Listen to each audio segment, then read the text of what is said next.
Oh, Obamacare. I need to see this chat. Oh my god. Yeah, Jordan. Gatorade, real drinks for real men. I guess every time that dude comments with a different profile, that Jordan's just gonna double paste again.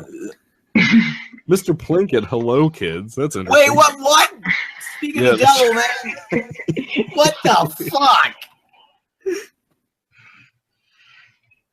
If there's only some way to make your like sentences turn into like drunk gibberish, you know, like, oh my god, like, does anybody want a pizza roll? Like, if you could just text it and make it sound like that.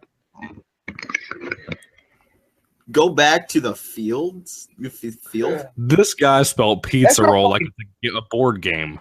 Not even kidding. Pizza roll. Pizza roll. Like a role play. The funny thing is, we're all. This is amazing seeing this happen. The funny thing is, most of us are almost all adults, and we act like children. That's the funny thing. Like, I'm about to be 18 in October. Wait, what is this Hobo Pantry for? Game 1, you TVs. I need to milk my cat.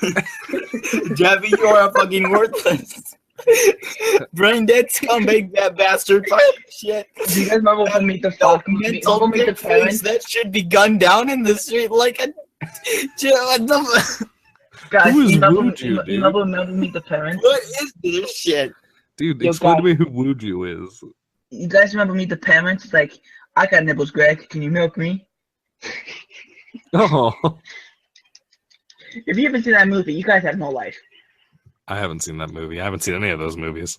You ever seen Meet the Parents? It's so funny. Watch Meet the Parents, Meet the Fockles, and the little Fockles, it just gets done. It's supposed to be funny. Damn it, Fockle. What film are you talking? What film were you talking about? Meet the Parents. Oh. You know, he's like, you said you used to milk cats. Yeah, you know, just there was a little runt that couldn't get the little nipple, so you just milk him. It's like, how do you milk a cat? You can milk any of nipples. I got nipples, Greg. Can you milk me?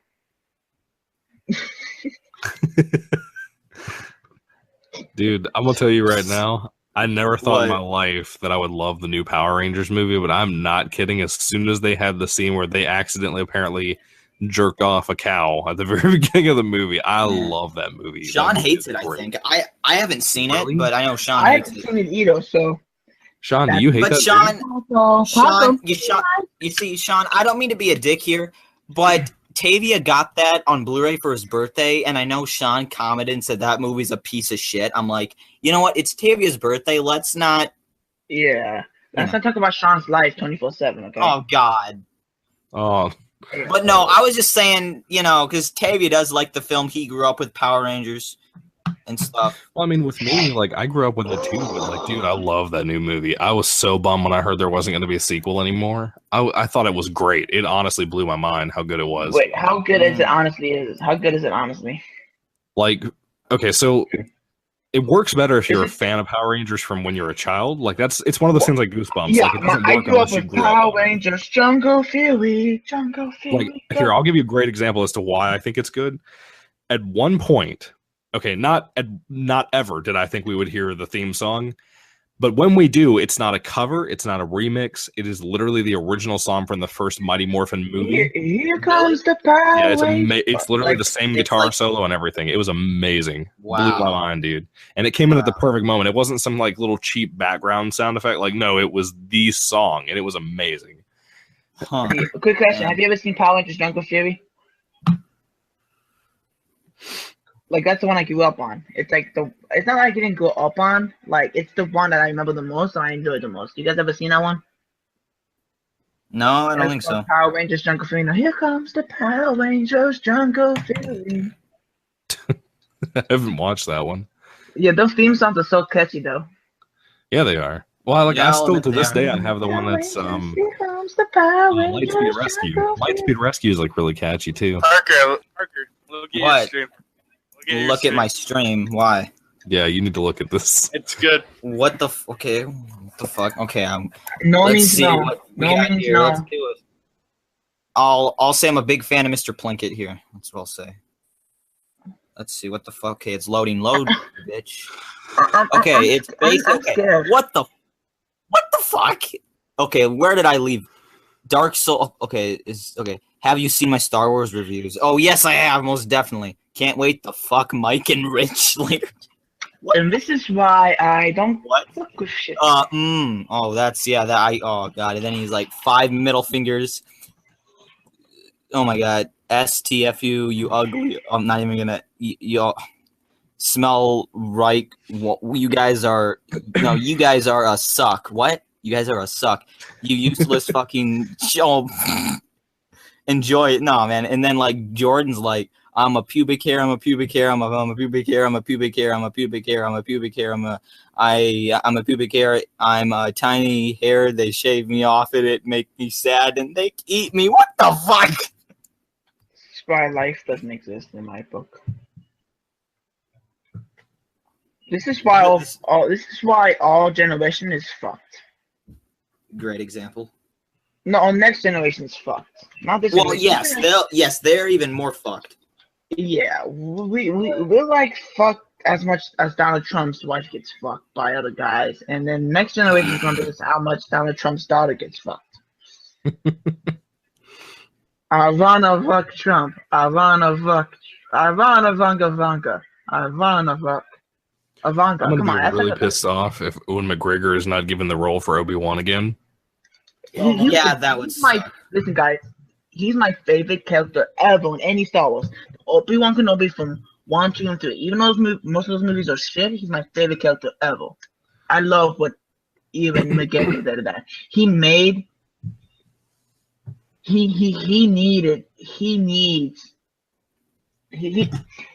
you admit that was the best role. That was one of the best parts of any Star Wars movie was Ian McGregor. You can't lie. Yeah, I love it, and I think he's one of the best. I mean, yeah. The thing for me, everybody gives Alec Guinness so much credit. I'm like, I don't think he's that great, honestly. Like, yeah, I don't even really like A New Hope that much anymore.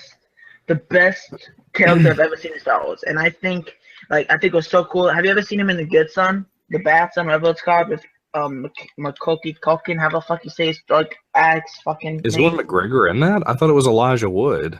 Oh, it is Elijah Wood. I'm sorry. They both was like. I was like, what are you talking about, man? Yeah, no, I was thinking of another movie. My bad. I found something that rocked my world the other day, man. Yeah, listen, one of my favorite Star Wars of all time is number 3. I love number 3. I don't know what people say. Number 3 is good. I agree, man. Dude, Revenge of the Sith. Number 3 was like the best one out of the series, and like the fight scene at the end, that was one of the best fight scenes. Like, you are my brother, Anakin. I love you. Why'd you have him call Anakin a Jew, man? Wait, what? Jordan, no. Jordan, what did your mom say by talking to strangers? I'm gonna lube up his. Oh my god.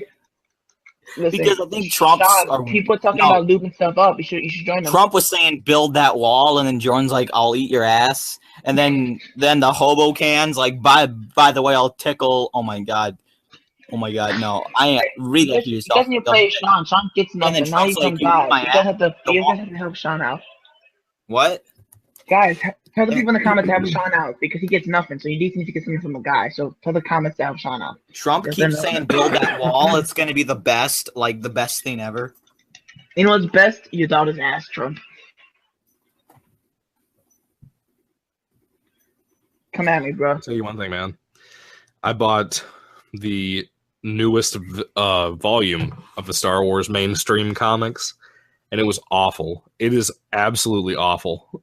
How bad are we talking? I love the first 2 or 3 volumes, and like they've slowly started going downhill more and more for like the last year. This new one's called Yoda's Secret War, right? Yoda goes to this island. Yeah, listen to this. He goes like this other planet. Like the island of the rookies and the Chewbacca's and shit from Star Wars 3, that island? No.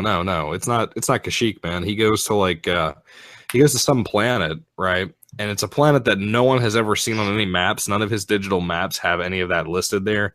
He goes to it, and the whole planet is like. Sorry. No. It's like this whole thing is like a planet with It's basically codename Kids Next Door. Like the kids and the parents got pissed off at each other, and now they like divided up, but like they're all like tribesmen basically. And Yoda is like held slave, and there's a bunch of rocks that make him hurt when he gets near them, and it's so stupid. Yeah, it's the dumbest crap I've ever heard of in my life. As he wants, like honestly, why would you make okay? Let's talk about number 3. One of the best fight scenes was like the Yoda and Sith and Obi-Wan and Anakin. That was one of the best fight scenes in any Star Wars movie, I think. And we can you agree with me, Michael, or no?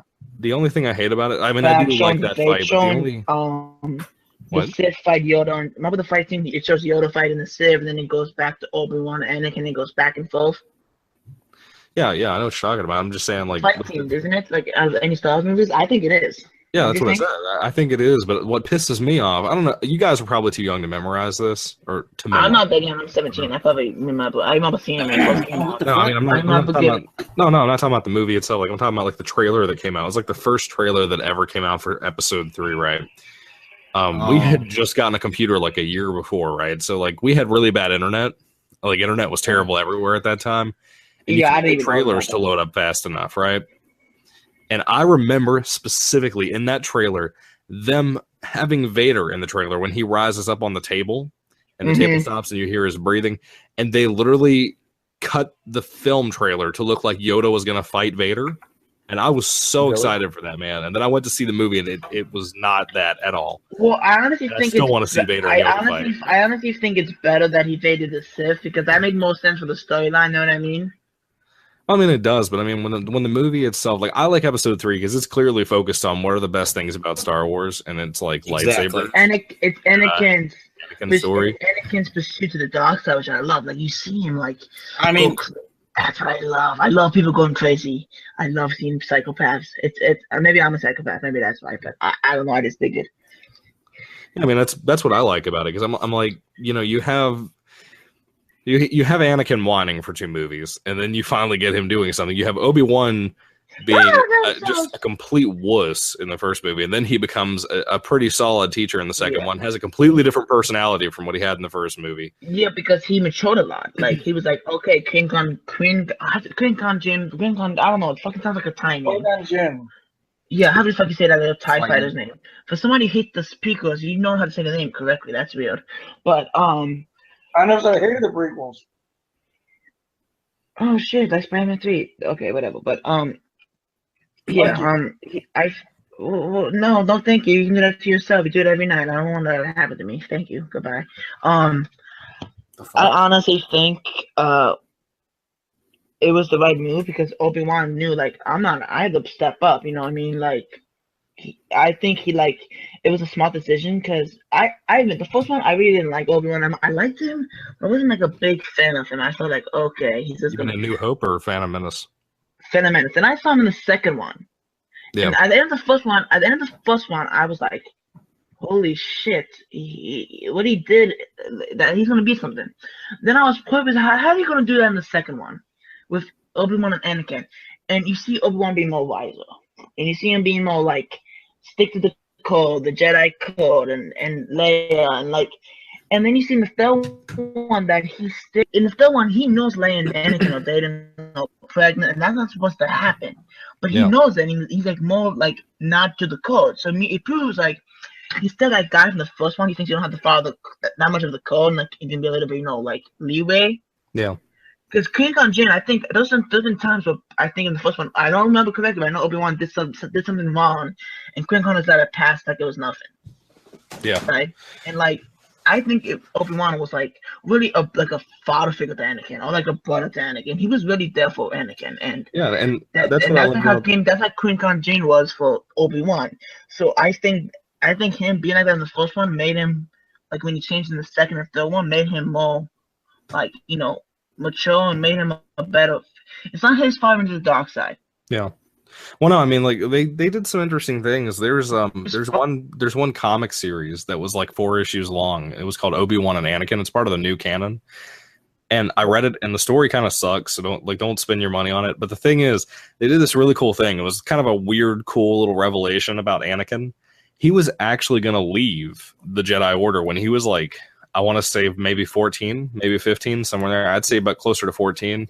He was going to leave and like go back and get his mom. And I'm like, you think about it, man. If he would have went back, that's probably around the time his mom got sold.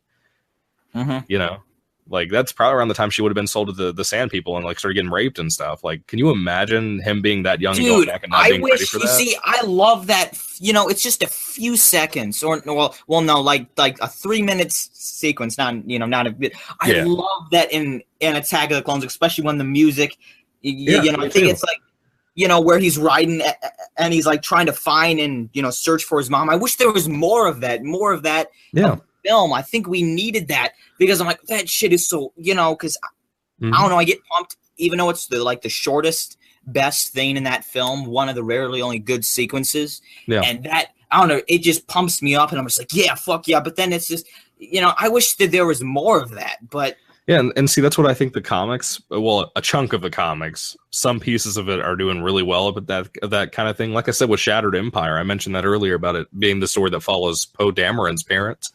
Dude, it's great. Shattered Empire was really cool. And then you have the Poe Dameron comics by name. Poe is like one of my favorite characters now. Like, as much as I hate Force Awakens for wasting his time and like not even putting him in the movie that much, dude, he is such a cool character. He is so much better to me than Han Solo. My thing glitched out. Whoa! Did I just hear you say Poe Dameron better than Han Solo?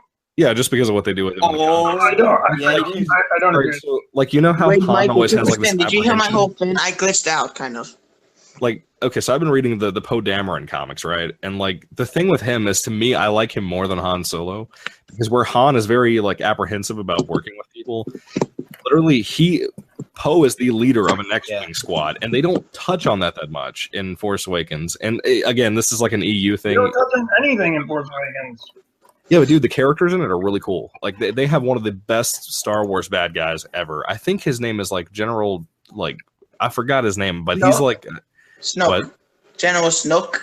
No, it's not Snoke. There's like another like it's kind of like the dude's kind of like Thrawn, but he's not the same rank, and he's like a human. Because the Empire usually goes with just human. No, it's not anybody big name. It's like somebody they made just for the comics, and he's a cool dude. I love this guy. I think he's like one of the. Did you hear my whole thing about what I said about Obi-Wan Kenobi quickly, Michael? Like that was the most it was really good, and I think I cut out. What was? My Obi-Wan speech I gave. Like, did you about the details of it? No, I heard all of it. No, I heard all of it. Yeah, well, I think I glitched out the last second, but I don't know. I'm gonna rewind and go back to you, but honestly, you hold everything. What did you hear up to? Because I wasn't sure if I cut out. I mean, you pretty much. Wait, are you talking about when? Yeah, how much of the Obi-Wan's fin I went on did you hear? I think Parker and I heard all of it. I don't know about John, but I know we started talking about the comic. How his much how from being training. And having the father figure to him becoming his own father figure.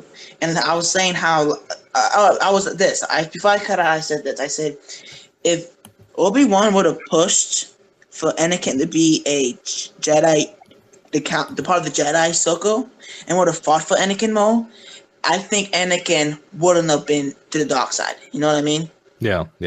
I'm not saying it's all his fault. It's the Sith's fault. It's Leia's fault. This is what I was getting at. Then I cut out. I'm pretty sure. Oh yeah, you must have cut out because I thought that was like the last thing you'd said too. Yeah, no. Like Leia, the Sith, everybody was getting inside his head, and his mom dying. See, that's what it did. I think it would have been a strong possibility if he was part of the Jedi Council, he wouldn't have turned evil. You know what I mean? I don't know, man, because they got him a spot in there, but you kind of see that though with Yoda too, because I think Yoda knew he had some kind of evil in him or something. Like he could see it. I think that's why he didn't let him out in the Jedi Temple. You know what I mean? I'm gonna go grab a snack quick. I'll be right back. Okay. You know, Michael. You know how he said no. I think Yoda knew something was evil inside. You know what I mean? I mean, the thing for me that I've noticed with Anakin when I read like the EU stuff and like I watch the movies and kind of take a new perspective on him. The thing we notice more and more about Anakin is like the most selfish human being on the planet, ever. Everything always revolves around. At the end of the second one and the third one, you kind of feel for him a little bit. Know what I mean? Well, I mean, okay, so like with the first movie, one of the things I love about Phantom Menace is the scene where he's supposed to leave his mom. As bad as Jake Lloyd is, I still think that's a super sweet moment. I think it's I teared up. He's like, and then she died in the second one. I was kind of fucked. It was like, fuck the movie. You really just killed somebody like that. Yeah, and I'm like, people have talked, like, I talk to people all the time at work about like the Star Wars comics and stuff too, and we were talking about at work about the whole thing about Anakin possibly staying on the council and everything, like you were just mentioning, and I'm just like, I don't know, man, I can't see him not going to the dark side, either becoming Vader or just going to the dark side, plain and simple, because he got a member on the council ship, and I think that's he's like the most selfish person ever, dude. I think they were trying to, because if he was part of the council, they would have given them more time to figure out that the Sith was actually Palpatine was actually the Sith, and that would have gave them more time, and they probably would have caught him, and he wouldn't have had a chance to manipulate Anakin. Well, Michael, and I'm not trying to be rude or anything, Michael, but I think it's the character that I think we see in Attack of the Clones is because, you know, he's been through all this shit. You know, he's arrogant. He's like one of the most powerful Jedi, and he feels that he's held back, not being able to reach his full potential. He's one of the most powerful Jedis ever. I don't think it's so much that he's selfish. I think it's just he thinks he should be better than where he's reached. You know what I mean? Yeah, and I mean the thing with Star Wars is I kind of agree with Michael, and I also agree with Sean, even though I don't like Sean and he looks very ugly right now and ugly. I kind of agree with Sean, and I also agree with Michael. Well, I mean, the thing with Star Wars is that they're very much in this mindset of like with Luke. Luke is a great example of carrying on the tradition of that. Like, hey, you know, I have more experience than they give me credit for. I'm gonna go fight this master swordsman and then get my arm cut off. I thought it was funny. It's like, it's like is being basically pushed around by the Jedi Council. Like, he feels that they don't really care about him at all. That is true, because he probably felt like the Jedi Council has no care for him because of how they were treating him. But, like, I think, honestly, what he didn't know is that Yoda was actually... I think Yoda knew he had some kind of evil in him, so he knew that if... Sean, shut the fuck up. Just shut the fuck up. Shut the fuck up. Shut the fuck up. Okay, good. Just for 5 seconds, shut the fuck up. But I'm saying, Yoda even said in Phantom Menace, great danger I fear in his training. So Yoda hey guys, we'll be right back. I'm cooking some pizza rolls. I'll be right back. Yeah, I got you, man. I agree with you. Like, I see where they're trying to foreshadow Anakin or becoming evil and stuff. But at the same time, like I said with me, man, they keep, like in the comics, that whole thing about Anakin trying to quit and stuff. I'm like, they keep bringing up stuff like that. I'm like, see, that's interesting to me because I don't really know for a fact if it's because of utter selfishness or because he doesn't think he could do the Jedi Order stuff too well. Like that's kind of the interesting thing. You get a little bit of that, but you don't really get a full-fledged answer or even anything that could shrug it off as, hey, maybe it's both. I don't know. That's why I like some of these newer comics and stuff, man, because they're doing some interesting stuff, some stuff that brings a couple of questions to my head. Yeah, Michael, I kind of think that the new ones, like I feel like Yoda kind of knew he had some kind of evil in him, and he didn't want to he wanted to wait to see if Anakin could beat that and make it. I think Yoda would have made Anakin if he would have stayed good for a couple more months or he would have probably sooner or later been part of the Jedi Council. You know what I mean? I mean, I hear you, man. I don't know, because they gave him the title of, they gave him a membership on the council, but they told him that he couldn't be a Jedi Master, right? No, they didn't even give him a council. He wanted to be a Jedi Master. That's what I'm saying. They wouldn't give him the Jedi Master thing, but they did put him on the council.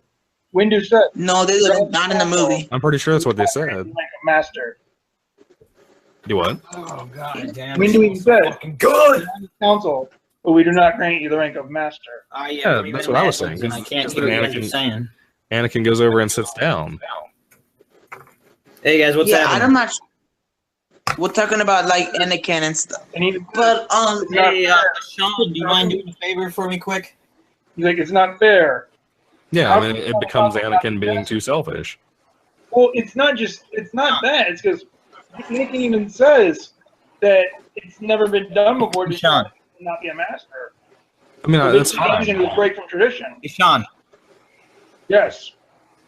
Do you mind seeing if Brian could join or if he's up or what? I don't know if he is or not. I find it funny, Michael, that I think maybe like Anakin's like, okay, I've been training for a while, and Obi-Wan only trained for a while before he became a Jedi Master. You know what I mean?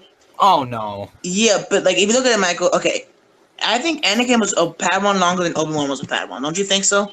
Well, the thing with that, though, it's also debatable over Obi-Wan because technically he wasn't fully trained. Yoda trained him at the end of Revenge of the Sith to be able to come back as a Force Ghost. So, I mean, he didn't technically complete his training. And he still kicked Anakin. I think the Anakin fight, I think he kicked Anakin's ass. I mean, I don't know. Anakin got some good hits in, but I think Obi-Wan pretty much kicked his ass. I mean, I would say it was pretty right up. I think if Obi-Wan didn't get the high ground, he would have lost. I'm just no, because he had the anger. It was anger against skill. It was rage against skill. Yeah, but still, I mean, it usually works in Star Wars. And I think I kind of get you because the cockiness. Because if you look at it, the cockiness of Anakin, I see it. He's like, you always underestimate me. Like if he was smart, he wouldn't have jumped. Yeah, but I also think because he's cocky and he thinks he's good. Let me see these fucking comments. My God. Well, yeah, but I also think at the same time that Anakin. Whoa! So, like, I feel like if it was going to be something like he was going to get cheaply killed off, I think he wouldn't have lasted through a 40-minute lightsaber fight. You know what I mean? Like, I think he would have died way earlier on if it was a matter of just fighting with rage and not skill. Like Anakin, from what I can tell, even though Obi-Wan's been a Jedi longer and stuff, it seems to me like Anakin has more battle experience than Obi-Wan does. Yeah, well, because Obi-Wan, like, he wasn't trying to kill Anakin in the lightsaber fight. He was just trying to, like, defend himself. If you saw the fight, like, he cut Anakin after Anakin jumped, and he cut Anakin because he was tired of Anakin's shit. Yeah. Like, it wasn't like he purposely tried to kill him in the beginning. It was like, you know what, Anakin, I'm tired of your shit. You know, stop being a little pissy boy and get your body cut in half. Yeah. And that's where I'm kind of curious too. Like if Obi-Wan was fighting as angry as Anakin was, I always kind of wonder if it would have turned out different. Like, I have a quick question though. Do you think he had a dick somehow, like Darth Vader? What? Like, do you think Darth Vader has a dick somehow? Oh no. I think it's probably burnt or very, very small and it's fucked up. So what I found out the other week is that reading this older canon stuff, right? It turns out that control panel in Vader's chest, the one that has like the little lights and stuff, that's built into his chest. Like I thought it was part of the suit and it connected to a thing that helped it light up, but no, it's like that is his chest. Like he can't. If you hit that, he will die. Look at Darth Vader. Isn't there like a hole, like this sort of slot right where his cock would be? What? Whoa. Yeah. Like. Well, wait. Also, Darth Vader, and I'm gonna share screen this shit. I swear. Just wait. I burnt my tongue eating those pizza rolls too.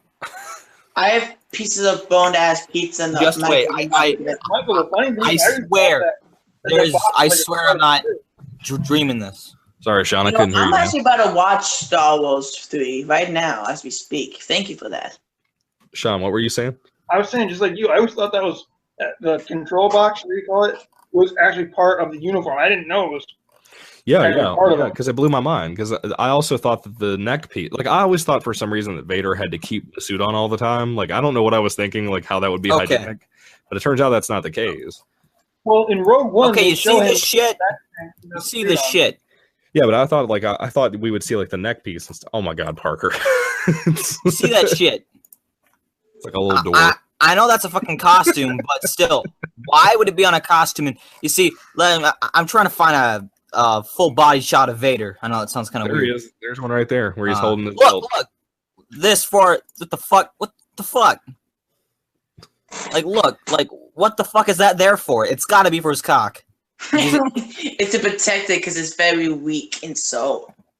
I mean, it's just got to be. Maybe okay, guys, I'm about to watch Revenge of the Sith as we speak. Maybe his dick is that big and it needs something to protect it. Whoa, these comments, man. Is that free dinner tonight? Yes, Joseph would be very grateful. Yes, table on the dinner tonight. What the fuck? Eddie is oh my God, who needs to get gunned down. Guys, I'll be back. I'm gonna quickly want to eat my pubes with this disc stick. I'm gonna get some pizza, guys, and then I'm gonna watch Star Wars. Fuck yeah, the best one of that one. You were the dinner in my mouth. Did you ain't what the fuck? Another pound, I die faster. Afraid my pubes are out of sight. Want to see them? Okay, All right, there is my food. Where is my food? Where's my food? Joseph got no ball sags. You look around the box, you can't find his ball sag. A hobo's got a used condom hanging out of his mouth. He's got a jerk off pedo. He found a pink vibrator in his dad's closet. What the fuck? Anyway, let's change subject. Oh, Trump was like, Trump was like, oh my god, he's like, he's like, the wall is gonna be the best, the absolute best. And then he's like, I'm gonna get Sean deported. Who's Sean? I love all great American citizens. Smell American with a T, not a fucking I. We will win it for the people. He says, well, what is all this nonsense, Jordan? I don't know. Oh, turn down the volume, Matthew, by the way. Sorry. Anyway, No, it's okay. you like or hate the prequels, I think the thing that they do is kind of add more context to Vader's character. Because you realize a little bit. This guy has pretty much lost everything he's ever cared about. He's lost his mother. It's surrounded by a lot of shit. Well, Margaret, let me finish, please. He's lost his mother. He's lost his wife. He assumes he has lost his child. Like he assumes. So he's pretty much just a guy who's lost everything and really doesn't know what to do with himself. So he's kind of trapped in the dark side, really. Yeah, and I always like that angle because Force Unleashed and Force Unleashed 2 take that angle, and I love that. Mm-hmm. I love that movie. Here's my thoughts. It's a game. I play the game. Like, you want to know something really cool? The one thing I will give that new volume of comics I just read, that I started reading today, the one I picked up, the whole Yoda thing, before that starts with the whole Yoda backstory thing, Luke basically is trying to find C-3PO because the Empire kidnaps him to try to lure them back to come find him, right? I love this scene. This scene's so awesome.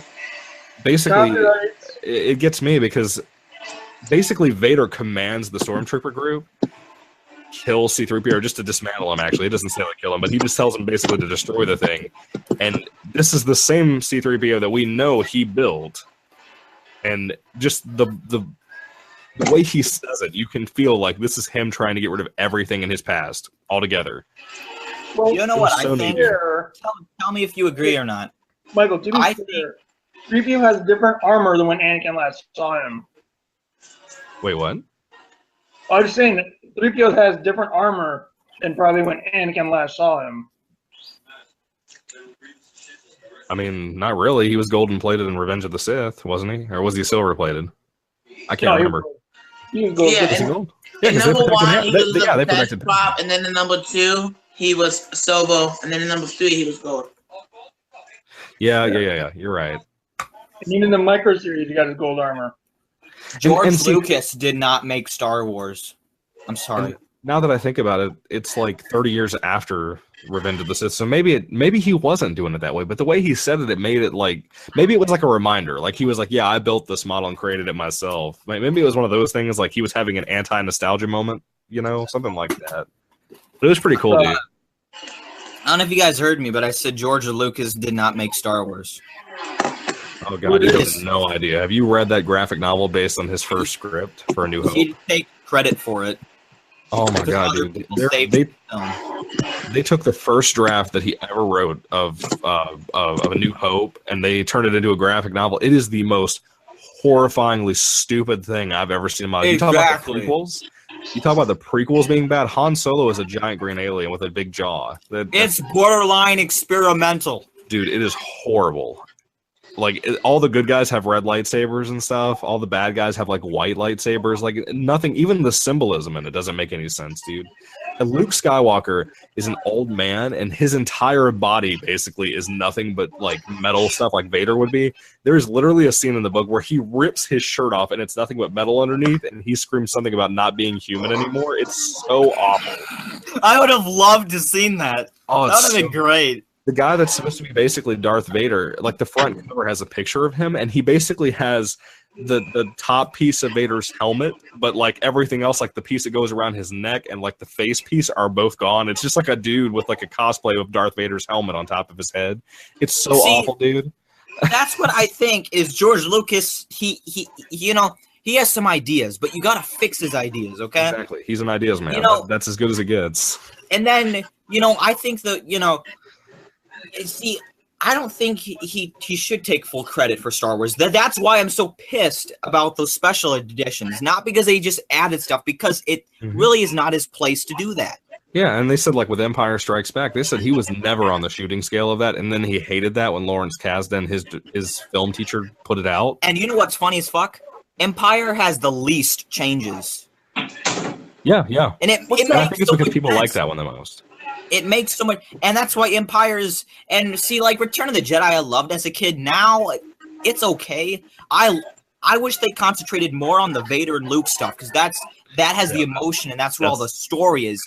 I hate it. Yeah. There's supposed to be, like, an epic battle, but the fucking teddy bears take down the Empire. These fucking Care Bears. Yeah, that's kind of what ruins Return of the Jedi a little bit for me. I mean, it's, Empire set it up perfectly. It's the conclusion, and then you get these fucking retard teddy bears. You see, it can work, but these are supposed to be the people, because it doesn't like I don't know, Palpatine say, we have our strongest troops or whatever the fuck down there to kill your, or I don't know, some shit.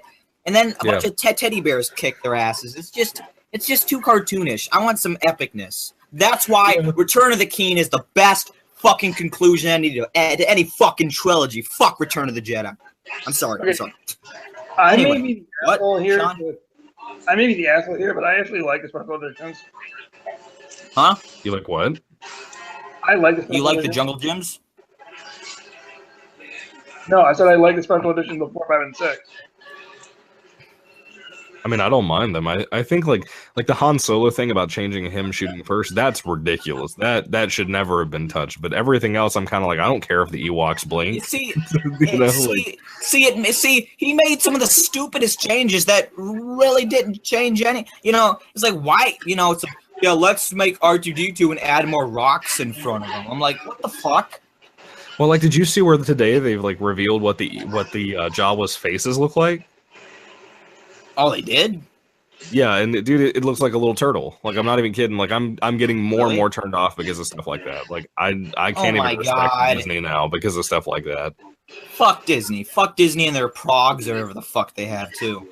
Those little squirrel, I swear, I'm not going to see Star Wars Episode 8 with no girls. They'll be like, oh, can you buy me one of those? And I'm like, fuck that shit. I ain't going to buy you one of those.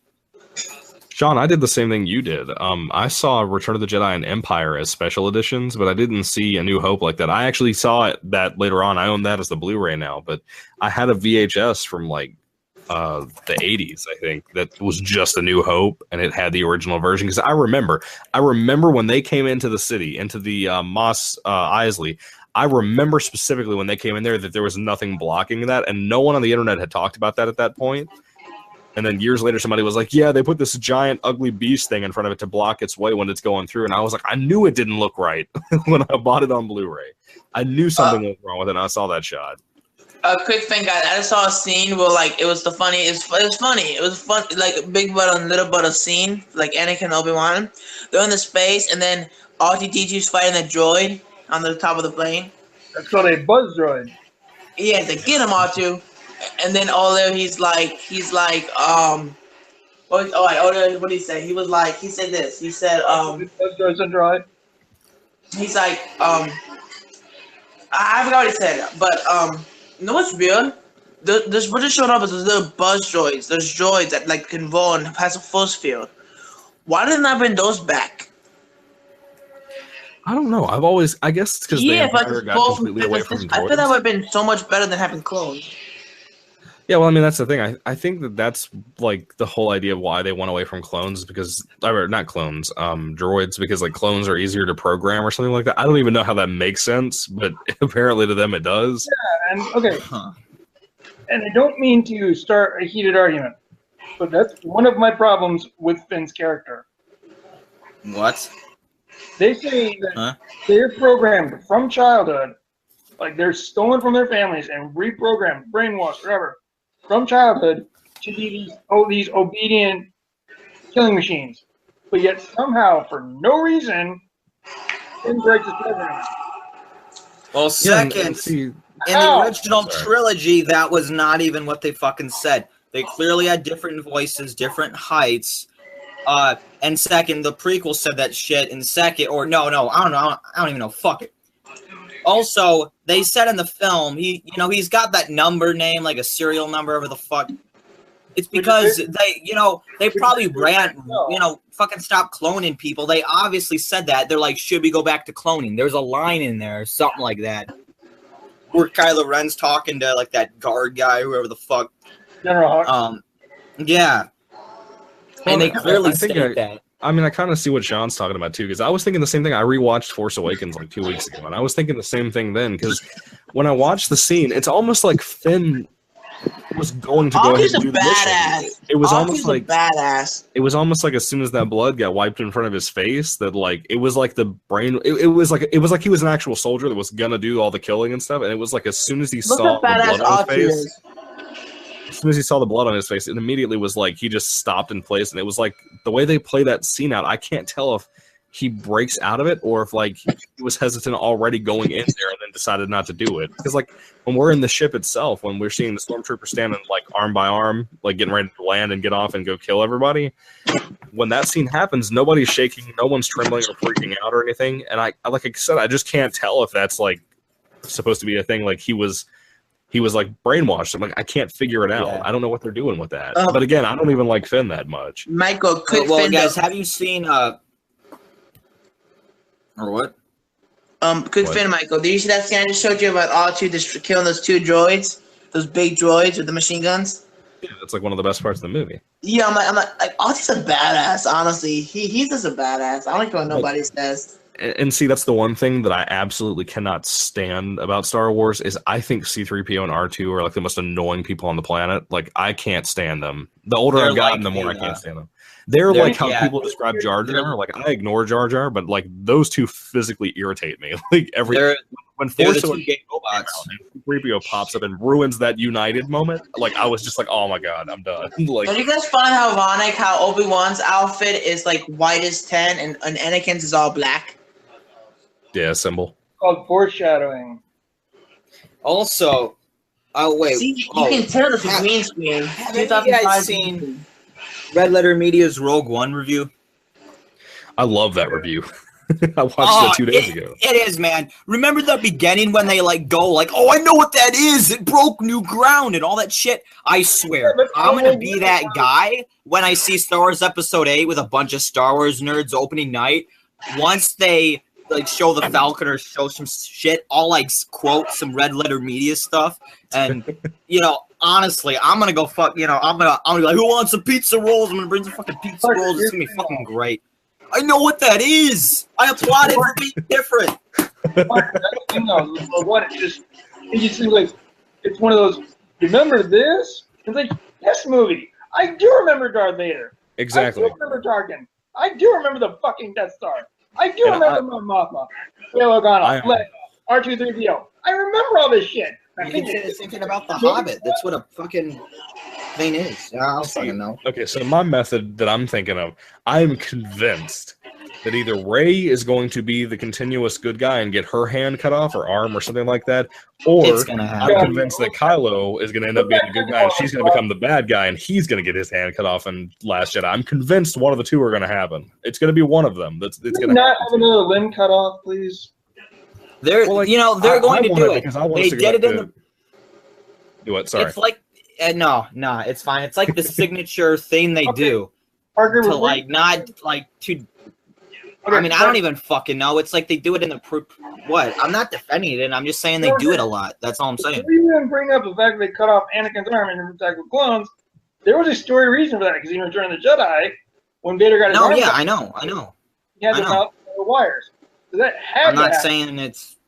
I'm not arguing. I hope you know that, right? I'm just saying. So what pisses me off is that I absolutely hate the new honestly, like, we can tell that the physics of a lightsaber are so different now with Force Awakens. Have you noticed that?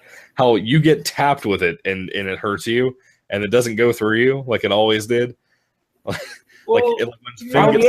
Shit.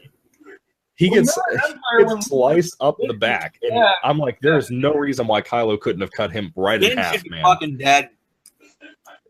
There is no reason he shouldn't have been cut in half. And then when it comes to like with her cutting him across the face, have we ever seen somebody in Star Wars get hit in the face with a lightsaber and live? It's possible. Never happened. You just have she's right at the perfect angle. Her lightsaber blade should have went right through his face. There's no reason that it should have just barely glazed him. Yeah, if anything, he should have been fucking dead. Well, like, they all should have been dead. Like, I don't even know how Rey managed to get off the planet in time. You know, like, it's one of those things, I can let that go, but I'm like, the whole lightsaber physics thing still pisses me off because they completely changed that now, where now you can get, you know, hit across the back with it and it bounces off of you, but you're paralyzed now. Like, it's stupid, man. It makes me so mad. Okay, I thought that fight scene was pretty badass. I mean, it's a cool fight scene, but I still hate the physics of the lightsabers now because they completely changed how a lightsaber hits you. Whose kid do you think Leia's it? Do you think Rey's Han's kid or Luke's kid? If they're going to do something like that, it's going to be Luke's kid. There's no getting around it. It's Luke's kid. If they tried to pull a Han and Leia thing, it's not going to be good. It's going to be very unsatisfying.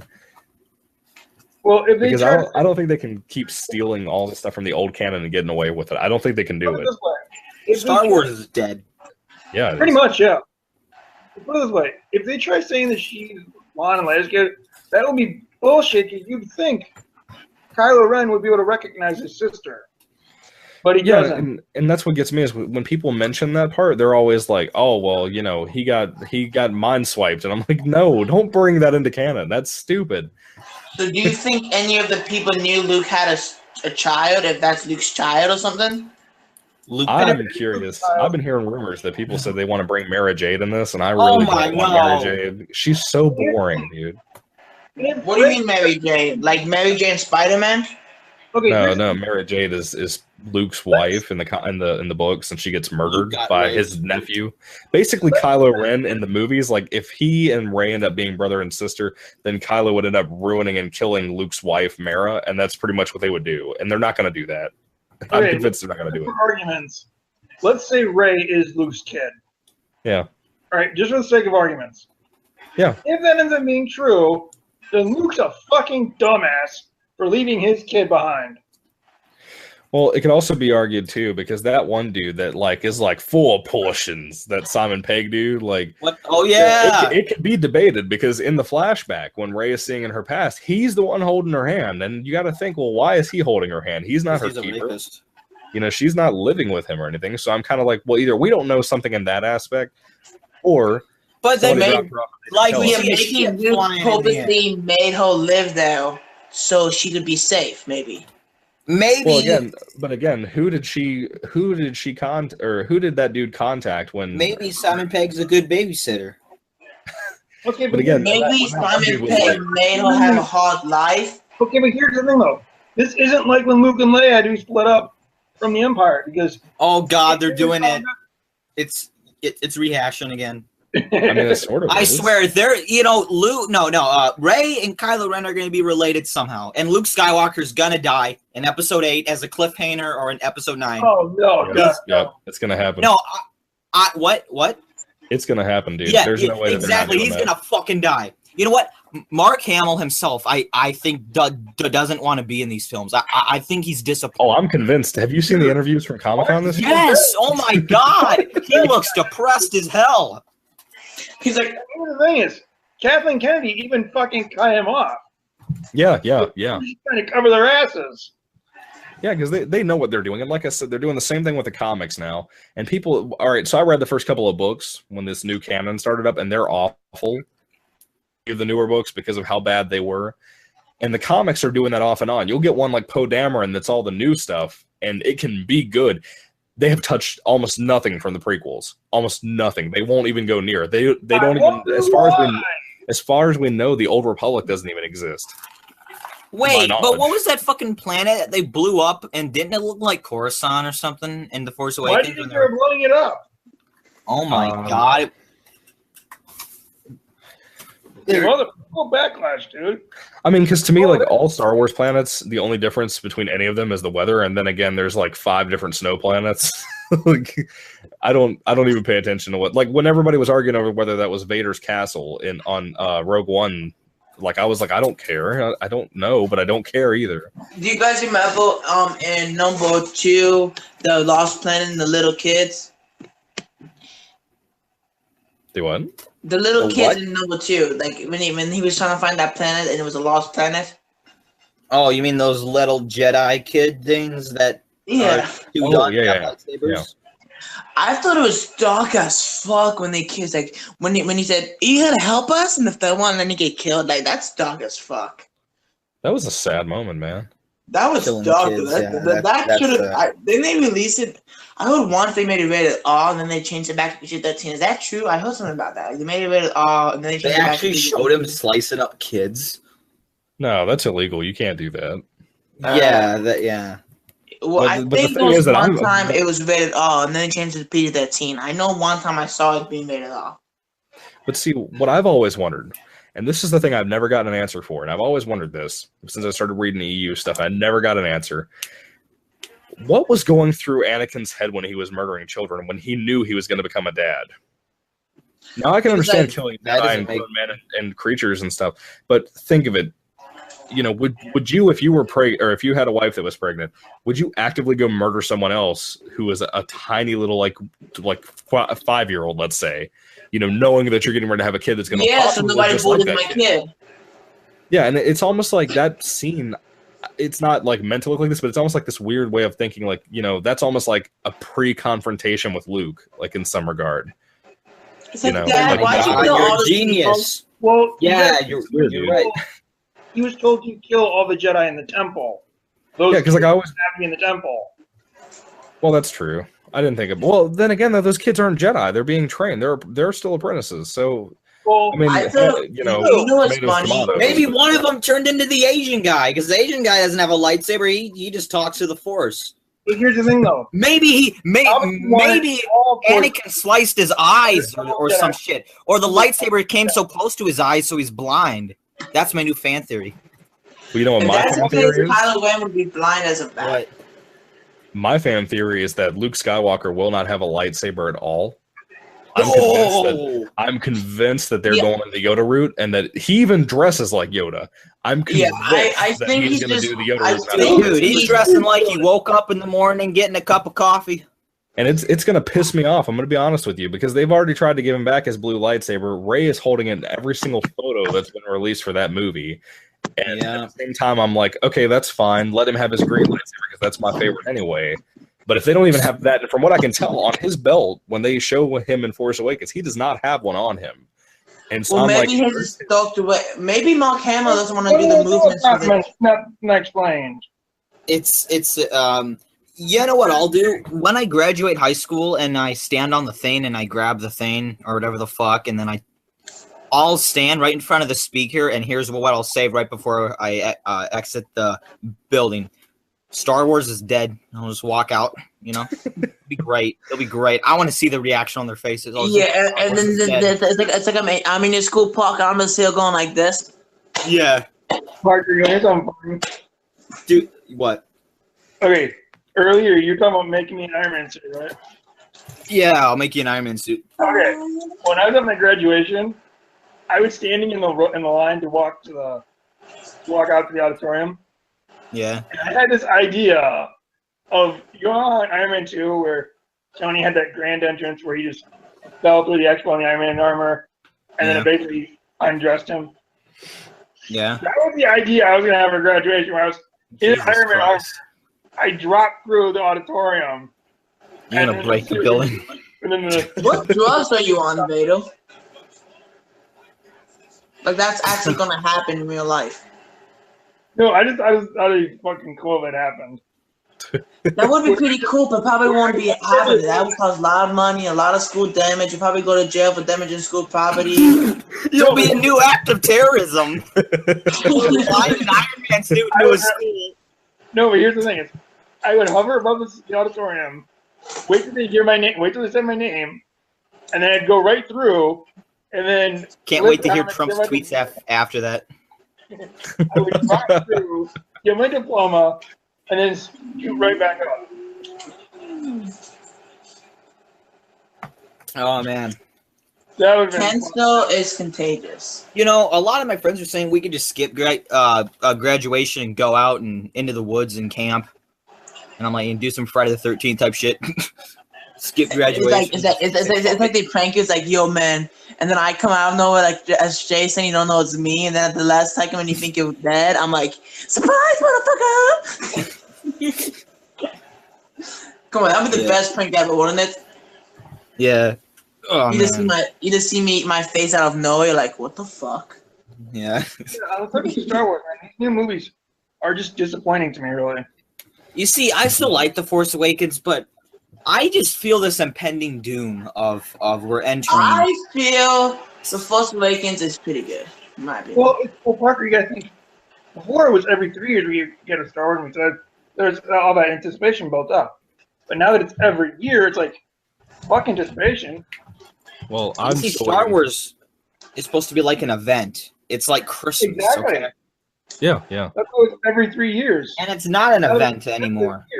It's like, fuck that. Just, here you go, you butthead. Enjoy your Star Wars. Dude, no Red Letter Media. It's like being dead for 2 hours, but you're eating popcorn. So, like, one of the things that gets me, you guys, I don't care what anybody says, I fucking called it over the whole thing about Vader being tagged onto Rogue One. Tell me I didn't call it. You called it, yep. It is so not meant to be in that movie. I'm telling you, it was tagged in. That was the reshoots, man. I think we have proof on the one hangout we did over a year ago. We have it somewhere on this channel because I know I said it numerous times. I'm telling you, I was right. Put into the reshoots. God, dude, so bad, dude. He was so awful. But see, because I talked about this in a movie news update I did about like a few days ago. The director of episode 8 said he's kind of worried about kids seeing the film. I'm like, here's the problem. This is Disney. I thought Rogue One was going to be that dark war film, but no. Of course. So I'm afraid Disney's gonna do something, or they're just gonna. Or, who knows? I mean, saying that is obviously not the right thing to say. Oh, kids might not enjoy this one. No, you're going to... that's why they put those fucking... 13, the kids can't see it, really. Don't be scared. Don't be bitches about it. Just go crazy. So that just gets me a bit worried that the director says that. Well, I'm convinced the Han Solo movie is going to be terrible. People get zombie. I said that for a long time that Han Solo movie didn't need to be made, and it's happening, and it turned out exactly like I said it was going to be. Already. It sounds awful, dude. When you have to hire an acting coach for your lead actor, that tells me your entire movie is going to be completely different from what you were meaning out to be. Because what I think happened, I think that he's probably a good actor. I don't know the dude, but maybe he's a good drama actor. Maybe they said they were going too comedic actually for the two dudes. Yeah, so I almost wonder if he was a better comedian than he was a drama actor. And I almost wonder if they hired that actor or that acting director, trainer person to help him improve on that aspect. Because maybe now they're trying to go more of a serious tone, from what I could tell. But again, that's not good when you hire an actor and you're like, yeah, the script sounds amazing, and they made it into a full-fledged comedy. And that's exactly what I said it was going to be like, because Force Awakens has that crap in it too, where like Finn is saying, you got a boyfriend? Like he's saying stuff like that. I'm like, that is the word boyfriend does not matter in Star Wars. It shouldn't even be a thing in Star Wars. Exactly. Have you ever heard anyone anywhere in Star Wars call somebody a boyfriend or girlfriend? No, because it doesn't happen. No. It's weird, man. It doesn't even happen in the books. It's odd, man. That threw me off the first time I heard it. Even now with BB-8 doing the whole thumbs up thing with a lighter, I'm like, what? Dude, I thought he flipped him off the first time. I did too. Yeah, man. And Finn's whole character is basically just a fucking coward. Who is? Finn, he's just a coward. Yeah, like I don't like Finn. I think that Poe, if they do him the way he is in the comics and actually do something with him, I think he would be like the most famous Star Wars character ever. He would be the Deadpool of Star Wars. I'm telling you, he is amazing in the comics. And again, it's one of those persona things. You know how everybody likes Han Solo because he's so sarcastic? The thing with him is that he's sarcastic and genuine at the same time, and most of the time I don't get that from Han Solo. Mm-hmm. And like, I'm telling you, Poe would be one of the best characters ever. And what would make it even better to me is since his parents worked alongside Luke Skywalker, if they would touch on that and then even possibly have him be like a partial Jedi or something, because he's old enough to the point where he could have been trained by Luke. Well, you know what they said in the original in the prequels? You're too old to be trained. Yeah, but that's the old order. I mean, we don't even know if they're going by those rules anymore. Oh, what is that I hear? Is that Iron Maiden that I hear somewhere? Do I hear that correctly? Oh my god, that is the greatest song of all time that I'm hearing. I swear it. I've been listening to them for a while after you showed me them, and I'm kind of... You have? You've been listening to that? Shit. It's God, pretty sets me no out. joke, the fucking best song ever in my fucking opinion. My god. Sean, I was going to tell you, dude. All right, so me and you talked a while back, like maybe a year ago. We talked about Star Wars Rebels, right? And remember we were talking about the lightsaber speaking to Rey thing? Oh my god, dude. I bought season 2 about 6 months ago, and I tried to watch it, and it is absolutely awful. There's like 3 episodes of that entire like 25 episode season that's actually worth watching. That's an actual thing that matters. Every single episode of that season was filler. Every single bit of it. Which show are you guys talking about? Rebels. Oh yeah, Rebels I never got into. Dude, Rebels, it started out so solid in that first season. Season 2 was so promising when Darth Vader showed up, and it just went so far downhill, dude. I'm telling you, I can't believe how awful it is now. I love this guitar riff. I know, damn right. You know that. Oh man, I did. I sent the song to Sean actually before. He thought it was good. I think. Here's one of the reasons why I skip this in Star Wars cartoons. Is as far as I'm concerned, Anakin never had a Padawan. Yeah, I understand that too. Never happened. Because and like it always gets me because Revenge of the Sith.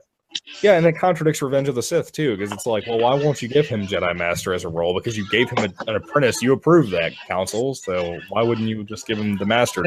Master That's what I'm saying. That whole thing contradicts that. And again, it's not going to be perfect because it's like a comic book thing. Like you have to just make up your own canon basically now with Star Wars. Yes. Like with Luke. Yeah. Luke used to be like the best character ever, and I loved Luke. And like the more that I see of this new stuff, like the one book that came out called like Heir to the Jedi or something, it was so bland, dude. Nothing happens. So literally the entire book is written like, "Hi, my name is Luke Skywalker. I lost my beginning Jedi trainer, Obi-Wan Kenobi. You probably remember him.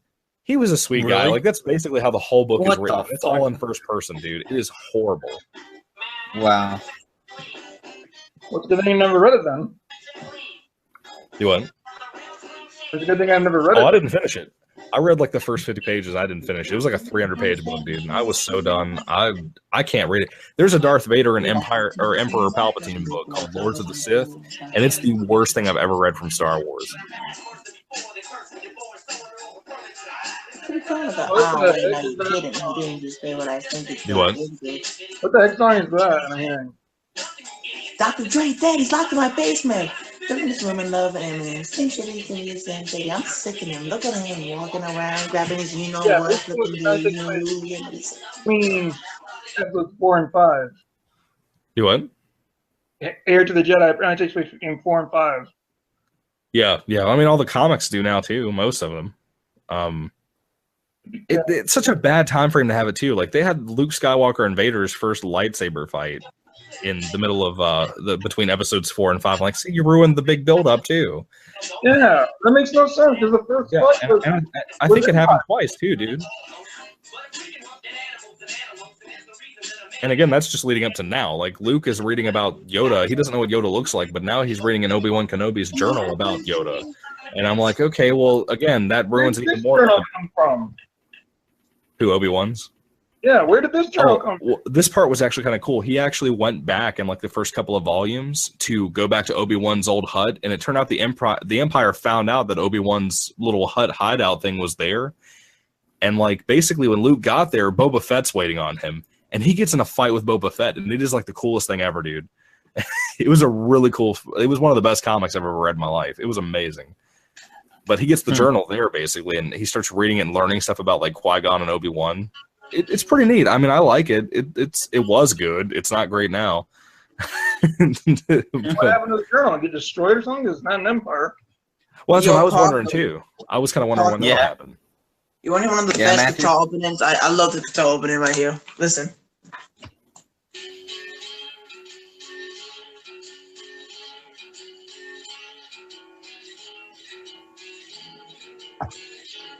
Does the Star Wars franchise really need an Obi-Wan movie? Does it need any fucking spin-off? Do you know that guitar riff? Isn't that pretty good? Yeah, sounds cool. Yeah. And see, like I'm kind of like that about Deadpool now too. Like I can't really watch the movie that much. I like the game. I think the game's a better portrayal of the comics than that movie is. What are you talking about? Deadpool. You know what's one of the best superhero movies games I've ever played, but it's the worst movie? X-Men Origins Wolverine. I just said that. I knew exactly what you're talking about, dude. I played the crap. That game was so awesome. That game was so gory, dude. Yeah. I think it was one of the first games I've ever played where you could cut somebody's like head off. Wait, are you on PS4 or PS3? Do what? Are you on PS3 or PS4? I have both. I just don't play them because they suck. You should add me so we can play a game. I don't play online. Bro, remember we talked about this last time I talked to you? Oh, we did. I'm sorry. I had brain damage. Yeah, dude. I hate that whole thing. Brain damage. Yeah, my mixtape was too file, and it got me, and I caused a file, and then just made my... I'm determined to pre-order the Super Nintendo that's coming out. I'm determined to. Did you hear your friends on it? Like you can have a game. Your phone can be a Game Boy. Like they're gonna have a little Game Boy thing you stick your phone into, and your screen's like the Game Boy screen, and they have the Game Boy button. So it's gonna be like a Game Boy. Jeez, I don't even know Jordan left. Yeah, Jordan left a long time ago, dude. This was like a half an hour ago. Damn.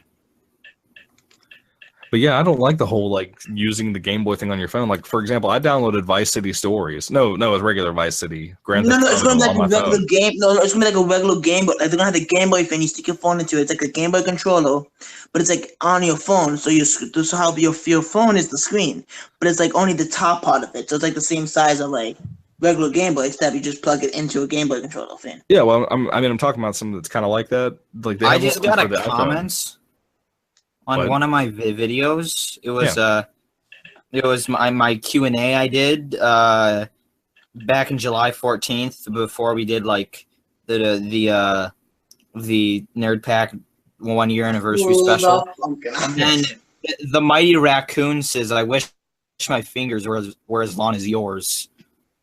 Like no joke. What? 4 minutes ago, I just got that comment. That's great. I have no idea what to say after that. That's weird.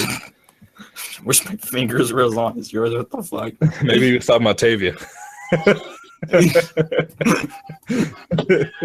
So what'd you write there, Sean? I think it's... Oh, that's a big one. Princess Leia and Obi-Wan Kenobi never actually met within these... within this film. The closest they got to meeting is when she sees him from a distance during the lightsaber duel. Oh. And that makes Kylo Ren's real name kind of pointless. There was no reason to name him Ben Solo outside of fan service. Yeah, because Han didn't like Ben that much. They argued over religion. Yeah. Pretty much. Han and Leia had no real connection to Ben. Let's just name him Ben for fan service. Pretty much, man. See, I didn't even think about that, man. That's just one more tack for me to get irritated with it. Because the only reason they called him Ben is because Luke's son is Ben in the books out of the EU. That sucks, man. I didn't even think about that. I didn't even read the books, but I know that in the original books, Han and Leia's had a kid named Anakin, named after Luke and Leia's father. Yeah.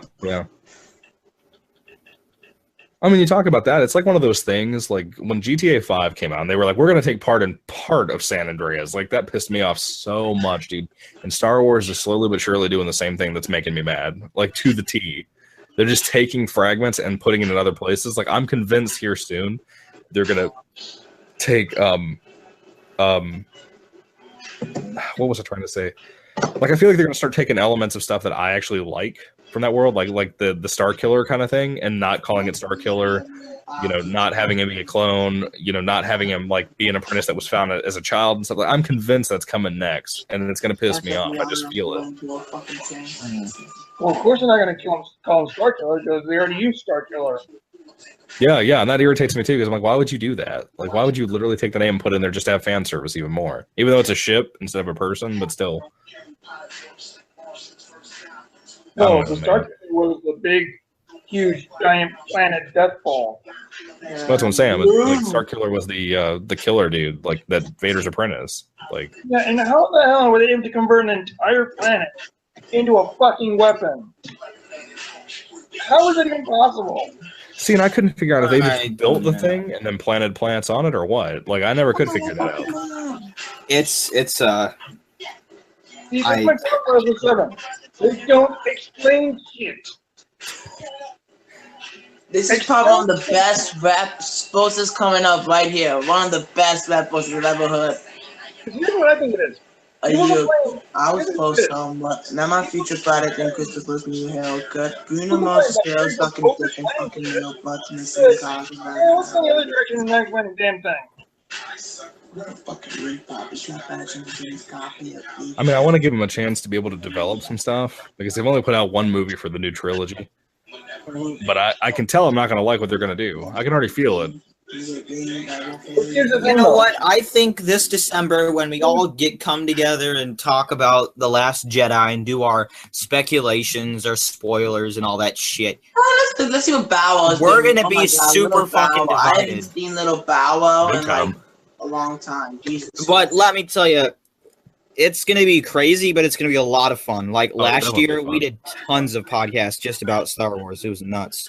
Yeah. But here's the thing that grinds me most, though. You have this entire 30-year gap from Return of the Jedi to Force Awakens where nothing is addressed at all. Like, build a bottle of yourself, you fucking assholes. And that's the thing too. Like, there's like 3 novels that are covering that space so far, and like it's like a summary of the events. They're like 600 pages. And yet they aren't detailed. They don't cover all the characters or anything, apparently. None of the comics, as far as I know, have touched anything aside from Shattered Empire. Between Return of the Jedi and Force Awakens, it is so obnoxious, the fact that they're clearly trying to play it safe. Yeah, it's like, well, you will bitch because the prequels explain too much, so let's just go the opposite direction, not explain a damn thing. Yeah, and then they'll use the cover, the duck and cover of, well, the originals didn't explain everything. Well, that's fine, but they did it over time. The first movie. Yeah, that's what I'm saying. Like, that's just one movie that did that. Yeah. Crack skid for you. You know what's weird? I recently was like marathoning through a bunch of these videos of like these channels like exploring underground tunnels and mine shafts. Dude, that stuff is creepy. Like I went like 12 hours a couple of days ago watching just people on these with these these GoPro cameras just going down in caves and mine shafts and deep like within hundreds of feet under the ground. I don't know, I just like that shit. I just was watching tons of that shit. No, there's tons of that on YouTube, actually. Give me more WWE information. I don't give a fuck about these games, RJ. Give me more information about a new WWE. One thing I've been totally addicted to watching here lately, dude, are the videos of it's on some channel. I can't remember what it's called on YouTube, but it's basically a channel that's a compilation, and they release a video like every day or every other day of people like that go out places and have like the best freakouts and stuff, like just people that just go off on people like that are retail workers and stuff. And this all stuff is real, man. And it is absolutely nuts, the kind of stuff people do. Michael, you just reminded me of something, man. I need to send you a link to this guy's channel. This guy, VMEX. Oh, man. He puts together some of the best editing stuff, of these crazy, weird, he calls them like online chats or whatever. And then and then I don't know if you know what I'm talking about. Like, I'll send you a few of them on Facebook through the Messenger thing or whatever. The mixed up online chats. Yeah, dude. Have you seen the ones with me in them? No, I mean, I see your picture on one right now. I'm just looking it up. Dude, watch those. Like, there's ones where I talk to like Mike OCP and Rambreath for Life, and we're cussing at each other. Like, dude. I mean, the way the guy edits them are some of the funniest shit. Like, honestly, and it's even more funnier like with me and him too, because again, it's like me watching. He just does a great job editing those clips. Yeah. I hear you, dude. See, I like stuff like that. I think stuff like that's really fun to watch. Well, yeah, man, especially like this one right here. One second. Let's see here. Yeah. Dude, why is freaking Robert Storms recording videos? Like, apparently he's going to do Defenders, like, episode by episode, a review for each one. I'm like, oh my god, dude. Are you seriously going to put out, like, 14 videos about you watching episode by episode of that show? I don't know how people can do That's like how people review Arrow, and they'll, like, review all 24 episodes of a season. And I'm like, why would you do that? It's so stupid. Yeah. I know a lot of people do that with shows, and eventually you'll just feel obligated to do it every time the show airs. Yeah, like people do it with Walking Dead, and I'm like, why would you do that? Nothing happens on that show. Why would you bother? Dude, I actually stopped. Jordan is the guy who forced me to watch Walking Dead. Like, no, you gotta see this show. It was before season 7. I watched it the entirety of summer of 2016 up to season 6, and I thought season 7 was going to be this war fucking action. No, it was just boring as fuck. And now he's begging to watch. He's like, you need to watch season 7. I'm like, honestly, I don't give a shit. Okay, you remember how, like, season 2 had, like, nothing happen in it? Yeah, on the fucking farm. I watched pretty much, I rented all of the DVDs I want to say it was Hollywood Video or Blockbuster or something like that. I rented those DVDs or whatever at those places and watched them for the first time. I absolutely fell in love with the show for the first season. Season 2's trailer came out. I freaked out. My mom and my grandmother, I'd gotten both of them 2 different times to watch it. So I had seen the show a total of 3 times that first season before I saw season 2 even start.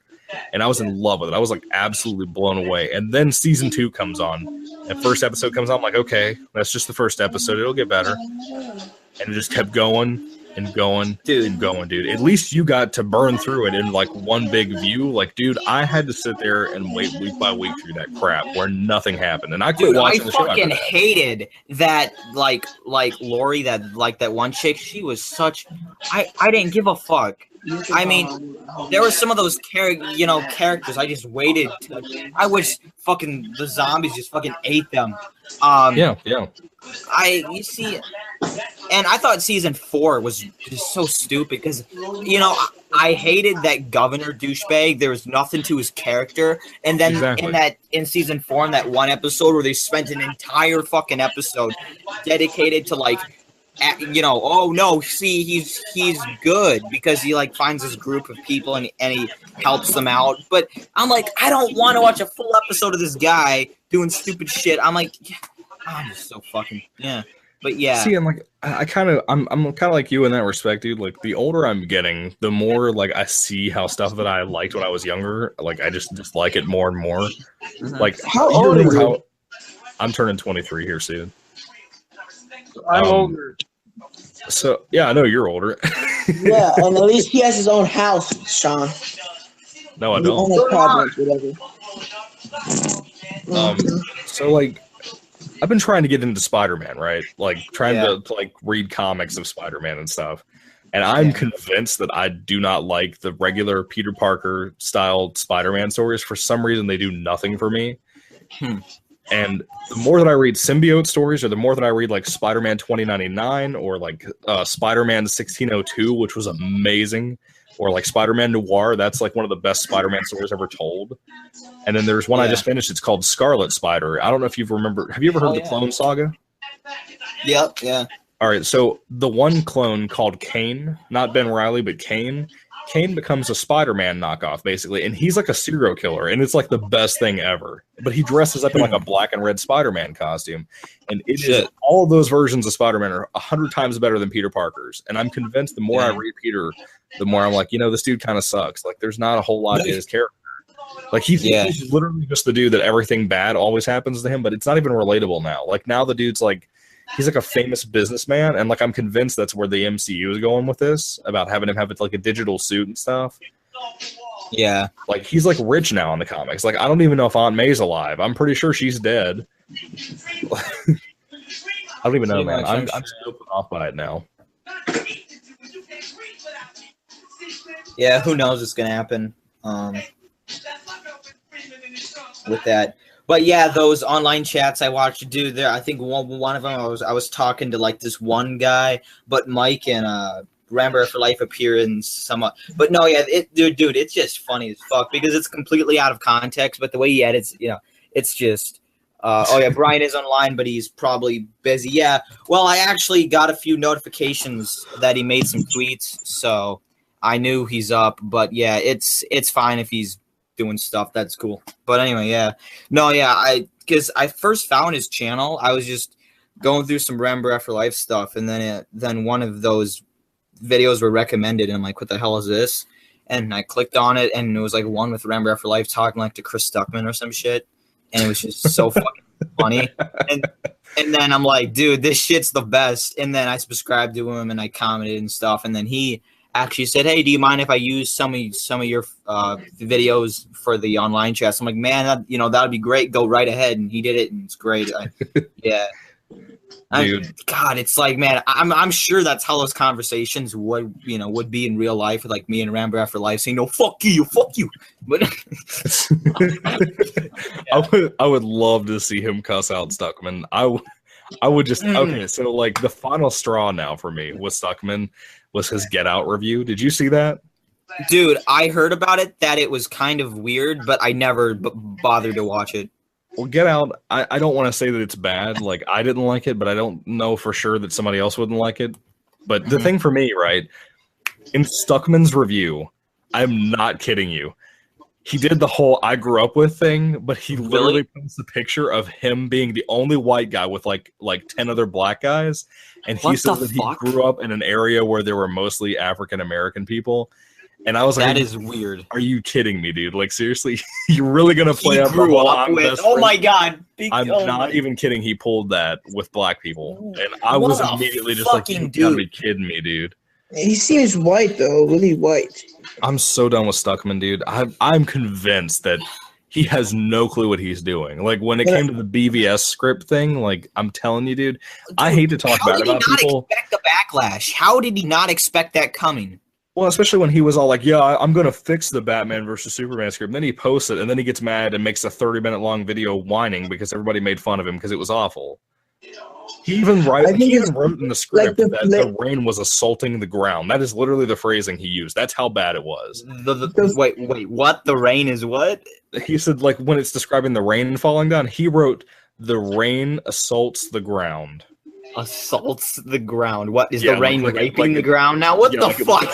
Like it's pouring very hard. You see the kind of crap that people like myself that like art films and try not to come off pretentious and rude. Like that's exactly the kind of shit that we have to deal with people like him. Yeah. Dude, he makes me so frustrated. I'm just this is one or no, as you were saying, I'll wait, but no. No, I was just saying that was done. I was just pissed off. Yeah, I know. I mean, what I find so fucking confusing is how he. This is why I'm done with fucking ratings. I don't fucking care because they make no much sense. Because especially with the Spider-Man Homecoming review, he gave it like a B or something. I think. Yeah. An A. I think. But if you listen to his actual review, you would think it would be like a B+ or like an A-. But I'm just like. That's why these grades and these fucking ratings, like fucking schmoes know, or now they do 100, like 100 out of 100 scale. I'm like, what the fuck?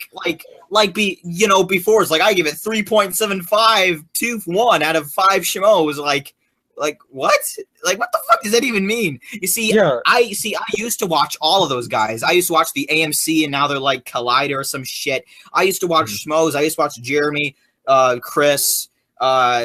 I still watch a bit of John just for his weirdness. That's the I don't watch. You know what's weird about the Flick is that I actually enjoyed him, but he hasn't uploaded like a lot recently. I think he's too busy, probably having sex with his girlfriend. and moving. But honestly, though, like I did like his movie collections. He's pretty of a funny guy. You see, I think out of all of them, John is the best out of the more popular film reviewers out there. Yeah, just because he's like me and when I'm older, just a random guy who has no life going to Walmart and buying shit and talking about shit, I think one of the best YouTubers out there is, and I'm not trying to kiss ass right now, I'm not trying to be a suck up, but actually is Drum Dumbs Elite, because he actually takes his time and does his videos. Like, honestly, I think half those big YouTubers shouldn't be as big as they are. Like, with Lee, I'm not trying to make kiss ass, but Drum Dumbs actually tries his best and knows what he's doing. No, yeah, I agree. Lee's a great friend of mine, and he deserves as much subscribers as anyone does. He's a great friend of mine and a great YouTuber who's one of the guys who actually inspired me. But my all-time favorite is, of course, Red Letter. But wait. Here's the fucking thing I get so weird and just confused by. Have you seen their new Half in the Bag episode for the Annabelle film? Oh my god, yes. You look at Chris Stuckman's comments. I know, dude. Dude, did you see the Film Gobs video about the stuff that they said about? Yes, dude, the Film Gob is amazing. Oh well, like I don't even like Film Gob that much, but when he makes videos like the Mark Hamill thing and like the Chris Stuckman versus RLM thing, dude, he hit it right on the head, man. Like he said it to the. I'm telling you, Red Letter Media fucking knew it. They said the same thing that I've been saying for a long time, that he's full of crap and he has no clue what he's doing. Exactly, but yeah, because I remember the big deal was when he made that Force Awakens analyzed review. He was talking like Plinkett, and you see, I might like do impressions of Plinkett, but I'm not doing the entire video like it and still saying no. It's just how I talk. People, almost every comment was, "You're ripping off Plinkett," or "Why do you sound like him?" or "Why?" That's almost every comment was. And of course, he said that he's been a big fan, and then when they did like a Ghostbusters review of like the original film, they called a bunch of YouTubers like pricks or something. They said like that one prick YouTuber with the red curtain, and then they were like, which one? And they brought up Stuckman, Jeremy Johns, and somebody else. I don't think I knew the other guy though. It might have been John Campia. Yeah, and see, I think you can find the video out there somewhere. But I think Stuckman posted it like on his Twitter, but someone actually uploaded it, and it's where he's basically talking to the camera and kind of says, "Why are they?" or I haven't seen it in a while, but he basically feels upset that his heroes or the people who inspired him are making fun of him. That's what I thought was funny too, because he's playing the victim card. I'm telling you, he's one of those people that everything that somebody else does is wrong, and that everything is always somebody else's fault. Hey, he would be that dude that would be like working with you in retail that would get you fired because he would go and tell the manager you did this, this, and this, but you didn't do this. Like he would be that guy. I'm convinced of it, man. I'm telling you, RLM sees it too. Yeah, and also with that Film Gob guy, I mean, I could see why people could think he's kind of a troll. I mean, he kind of is, but in kind of a good, kind of funny troll way. But those edits of like those Red Letter Media stuff with it's just perfect. And and the most recent one too with where because that actually has the Get Out apparently parts of his review. And see, I didn't see his review, so that stuff that was in the Film Gob thing I didn't know existed. But no, the whole I grew up with is definitely, because he said that in almost every one of his things. Yeah. But what gets me, I've noticed too that Stuckman, and I don't really expect this out of Jeremy Johns or like John Flickinger or whatever you want to call him, but with Stuckman, he's always talking about how he appreciates old classic movies, right? Yeah. And yet he reviews nothing before the 70s, ever. Yeah. Everything has to be the 70s and up. And I'm telling you, dude, if he ever reviewed something like Gone with the Wind, which is one of those things that I think is completely like it has died with the times, like it's not good now because we've done better than that, in my opinion. But it would be fantastic to see him try to explain that movie and explain like his little fake feelings on it. I guarantee you he'd probably say it's a classic just because other people feel like it's a classic. I'd almost promise you that's what he feels like. I don't like Gone with the Wind. I think it's dumb. It's boring, dude. I can't stand that movie. My grandmother grew up on that movie and she loved it. And I'm like, dude, I don't understand how you could not be bored to death through this. Like, even at the time that movie came out, you had black and white horror movies that were 100 times better than that movie. Like Frankenstein. Frankenstein tops Gone with the Wind in every way, shape, and form. Psycho too. Psycho was good. Yeah, Psycho was all right. See, I think Chris Stuckman is kind of just a guy who got lucky with all the views and subscribers. Like, see, because there was the whole thing where his early stuff, and then he quit YouTube for no apparent reason, or something happened in his personal life, and then he came back. But see, that's so weird because if you go back and watch the earlier stuff, he feels, it seems like a different person. Actually, it's exactly. I don't know, at least for me. You my word, now lose it. I mean, I think I don't know. But no, I know what you mean. I said the same thing. As I remember, one of the first videos I ever found from him was the Dragon Ball Evolution video when he came back. It was like maybe 2 or 3 videos after he had just come back, and I remember seeing that video and something else. Dragon Ball Evolution was shit. I hate that movie. Yeah, it's pretty crap. Definitely piece of shit. But anyway. Stuckman blows my mind, dude. You say you really don't watch Dragon Ball. Yeah, you see, and that's because one, like the other reviewers, because you think, how I view Jeremy Jahns, I don't dislike him. I just don't care. Yeah. I mean, he of course got popular because his the way he says shit, and I know a lot of people talk about the jump cuts. They don't necessarily bother me.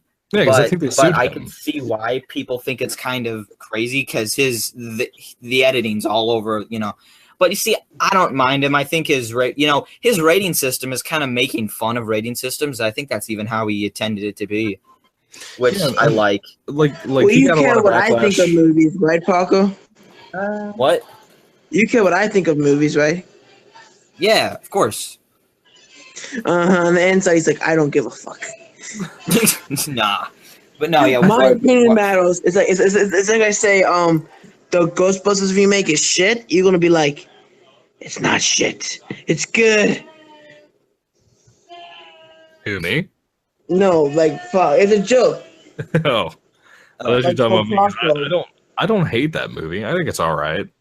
I think the first half was kind of good, and then it's got shitty gags. You see. It's bad, but I didn't feel like I was raped. I'm not. Oh God, this film is everything I stand. Ghostbusters, the new one. It's a piece of shit, though. I don't think it's a good film, but I don't feel raped by it. Or what, Sean? Sorry about that. Shit from start to finish. See, I don't even understand why people like the originals that much. I don't think they're that great. You know what I remember, and I do enjoy the first Ghostbusters. You don't have Bill Murray stuck out a fucking window. I don't think it's a classic. Bill Murray's the only thing about the old ones that make them worthwhile. Dan Aykroyd's not that funny in them. Harold Ramis isn't that funny in them. You have Ernie that comes in the next movie. He's not that funny. Bill Murray is the only reason Ghostbusters got famous. But then again, it's also his fault that we didn't get a Ghostbusters 3 because he kept screwing around and saying no to everything. But then he'll do a shameless cameo. And they even said that he refuses in the new one to stand up, so he sat down his entire performance, and you can find it out too. So I'm saying he is the dude that he became a douchebag, and nobody wants to admit that he became a douchebag. Refuses to stand up. Now, what kind of fucking thing is that? Yeah, and especially when you're being paid millions of dollars, you're honestly going to tell me you're going to refuse to do that? I don't believe that. That's evil. Yeah, I honestly think the first Ghostbusters was pretty good, and the second one was, and then the they should make George Lucas into a Star Wars character. I just thought of that right now. That needs to happen. Imagine if Michael Bay and if it's possible for 2 guys to have a baby, Michael Bay and George Lucas's baby. How would that look? How would that be? Would be if that person became a director. Oh my god! Explosion, plotline. Let's make it connect to the other movies. But see, I'm also the kind of dude too that I don't really like. I don't like Indiana Jones all that much. I think those are overrated pretty well. Yeah, they kind of are. I enjoy some of them, but some of them are just overrated too much. Yeah, I did like a parody on Family Guy. The first one, but kind of after that, they're good. I mean, they're enjoyable. I can watch them, but the first one's the only one where I'm like, yeah, this kicks ass. But but that's just me. Yeah. Yeah, there was this one parody of Family Guy. But like it was the time that Indiana Jones told him not to look at. So there's these skeletons that if you look at, you like die. He's like, don't look at the skeletons. Oh, by the way, I'm pregnant. Okay, look at them. Maybe just a little bit. I'll tell you one thing too, man. You know what pissed me off really bad? There was a movie with Dane DeHaan, right? It's called A Cure for Wellness. And it just came I haven't seen that. I want to see that. I want to see that. Do not waste your money on that movie. Do not do it. Because it is not like anything anybody's been talking about. It is so boring. And they try to advertise it like it's going to be like almost like a remake or like a ripoff of Shutter Island. And to a degree it is in style, but dude, it is so boring. It's like 2 hours and 45 minutes. And we want to talk about good movies about psych wards and stuff. Let's talk about One He Flew Over the Cuckoo's Nest, the best psych ward movie ever. Oh yeah, that movie. I know. Oh my god, he's like, what's craziness? Do I have to throw my shit everywhere? Well, like, I remember almost every reviewer I watched a review from for Cure for Wellness before it actually came out to the local theaters, like where I live, almost every single person I remember seeing a review from said that it was great, and I'm like, what are you talking about? This was so awful, dude. I feel bad for Dane DeHaan. Like, Dane DeHaan has gotten screwed ever since Amazing Spider-Man came out. Dude, pretty much. He was screwed in that movie. Do what? I personally think he could have made a great Harry Osborn. It was just the script. Yeah, I liked his sort of creepiness. Well, not even creepiness, but he had a sort of an evil vibe, which I liked for Harry for some reason. Sort of a jealous kind of type. I don't know. I like that. I liked his vibe for some, you know. Damn IBDM, how much did you pay? Damn Rotten Tomatoes, how much did you pay those YouTubers to say the movie was good? Okay, here's the thing though. Harry Osborn, the entire character in that movie, was rushed purely just to kill Gwen at the end of the movie. That's all. We've said that billions of times. And it's the truth. I couldn't hear him over the TV. What'd you say? That Harry's entire character in Amazing Spider-Man 2 was rushed solely so they could kill Gwen like in the comics. Yeah, pretty much. I think they didn't want to have to struggle trying to find a stunt actor that was the same size as that Cooper guy that was playing Harry's dad, Norman, and I'm convinced that's why they did that. It took Norman roughly 50, 60 years to die from his disease, yet Harry literally has no time. Yeah, and I don't understand that. That whole thing makes no sense. Because I do agree with. I think that's kind of like weird. I mean, you could make the argument that every generation gets it in its worst for each severe generation. I mean, you could make that argument, but it doesn't help that movie be any better because it's still terrible. Do you I can't believe how bad that movie is? Do you believe? Now let's get into some weird shit because we all remember the whole thing. Now this kind of started when Suicide Squad came out. Was the whole theory that that people were getting paid. I'm convinced they were. At first I thought it was just weird and like, what the fuck, what? But after it's been a year, it's been a while, and seeing it, especially with that Film Gob guy too, the way he's very convincing with a lot of shit, or it's kind of convincing in its own right. I mean, it kind of, to me, it's not really that far-fetched now. No, it's not. Because especially with that Collider, I don't know if you ever watch them. Every once in a while, not really. But anymore. I used to watch them. Now I don't. I'm just like, this is just, these guys are, but that John Campea guy. Why does he keep moving like all the time? Something's fucking going on. Like, yeah, and then I heard one where he was talking shit about a film or something to where they weren't in, or some weird business shit, and it's just so weird because you see, I don't know. And then, but what was so funny is back to Suicide Squad quickly, Parker. Back to Suicide Squad for 1 second. 3 good things about that movie was Deadshot, Harley Quinn, and Joker were the only good things about that movie, I think. See, and I don't even understand why people like Deadshot in that movie. He's just a guy who can shoot pretty good. Yeah, like I think he was the character that has the most like relatable thing you can relate to. Watching watching Suicide Squad was like I don't know. It was like so disjointed. I hate I would argue it's more disjointed than Fantastic. I'm sorry. It is. I loathe Wonder Woman because it's so boring, but I physically adamantly hate Suicide Squad. Like I think it's my prequels basically. Like I utterly get physically angry. It's like the Amazing Spider-Man 2 with me because of how much they wasted. And now you have that rumor about Ben quitting altogether and Casey saying that. I'm utterly convinced it's going to happen. I'm utterly convinced that now everything's going to be a giant freaking comedy. Well, I mean, like me and you, man, we appreciated the serious tone, even though you didn't love Batman versus Superman like I did. Like you were like, the darker tone is the way to go because anybody that's touched a comic from DC knows that that's the way they've always been. But now we're going to. They should have done the old man one. They should have done it with he was dying. But you see, because I still. But see, I don't think Zack Snyder's gonna have any more creative development with any film now. I don't think so either. And I think that's a big mistake, too, in my opinion. I think Wonder Woman's gonna lead the charge now. That's what's gonna happen. Wonder Woman. I enjoyed the fuck out of Wonder Woman. I don't care what anybody. I surprisingly enjoyed that movie. I came in the movie. Like it as much as they do. I came in the movie wanting to hate. I tried. I was watching the movie. I was trying to hate it. I just couldn't hate it. But I mean, trying to hate it. When I rewatched, or what? I guess you can go. Well, I was just gonna say, dude. Or no, I was. All right. Yeah. So like me and Rachel, we went with my cousin and her fiance Alex, right? And they loved the movie, and Rachel and I utterly hated it. Like we were so bored, dude. Like nothing happens in that movie. And when we were talking to them at the end of the movie, and they were like, yeah, we absolutely loved it. I was like, what did you love about it? And they literally could not tell me a single thing. Like, it's like the Phantom Menace thing, like Red Letter Media said. Like, you're like, okay, tell me one reason you like anybody in this movie. Like, I can understand liking Wonder Woman because Diana's a sweet girl. Like, when she tells that one dude she likes to hear him sing, she's really sweet. But I'm like, that doesn't make a good movie. And, like, I haven't heard a single person give me a real legitimate reason for why they like that movie. That movie is certainly not action-packed. That movie is way too long.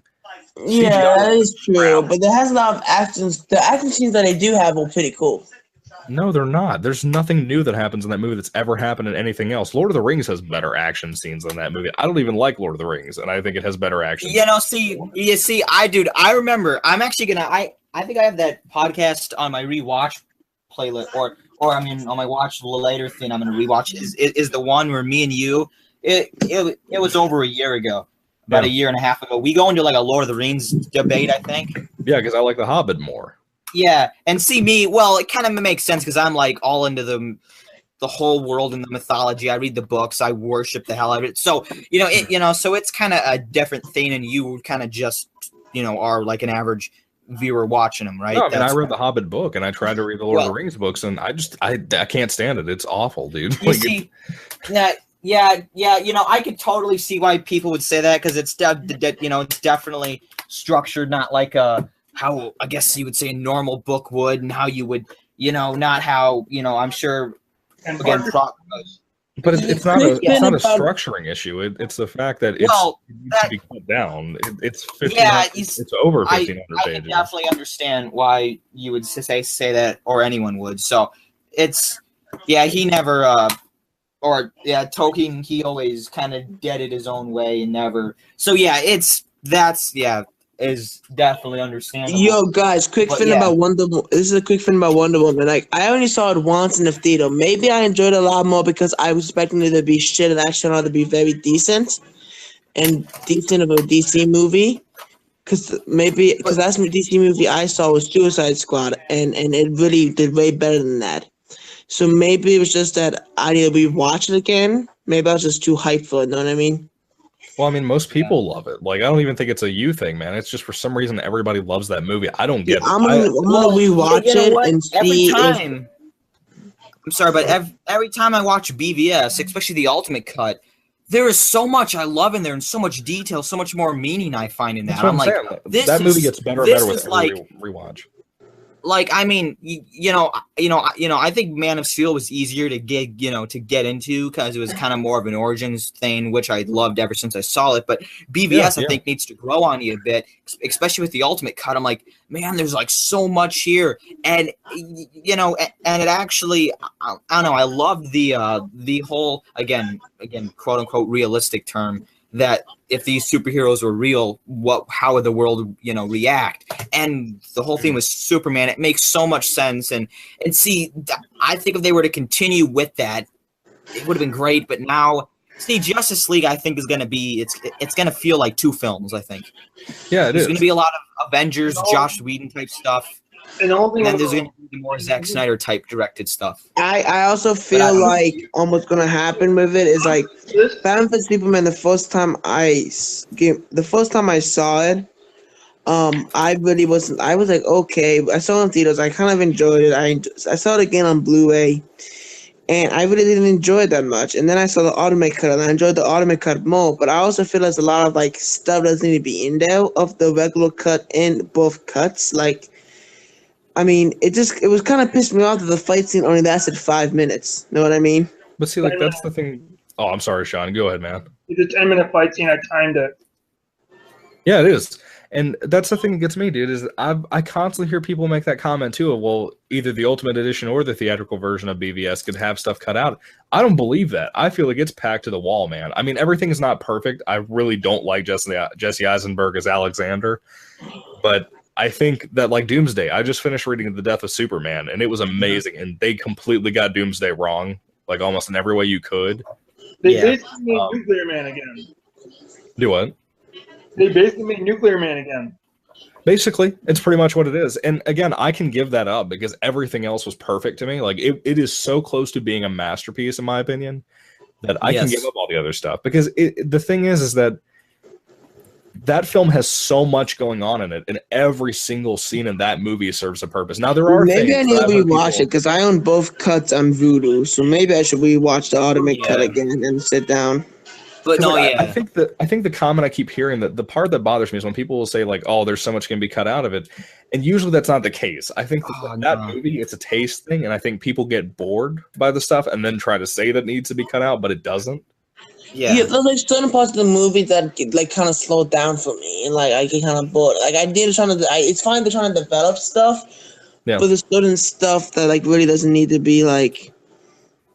You see, I don't want to go into this Marvel and DC thing, but I just want to say, BVS and Civil War are kind of similar films, but I think Civil War, the title is completely wrong.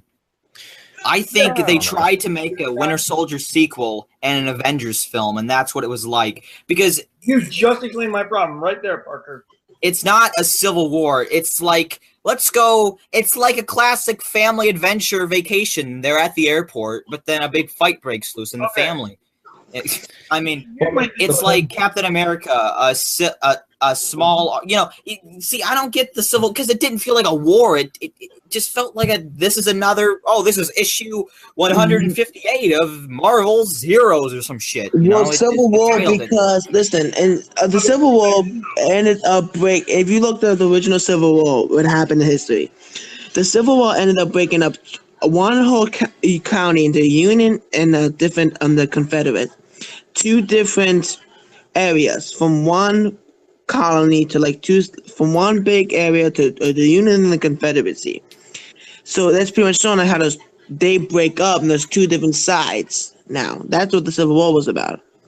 Yeah. So now it's like a side about fugitives and there's a side about heroes. So like a team, the United States, the team breaks up. The United States, it breaks up.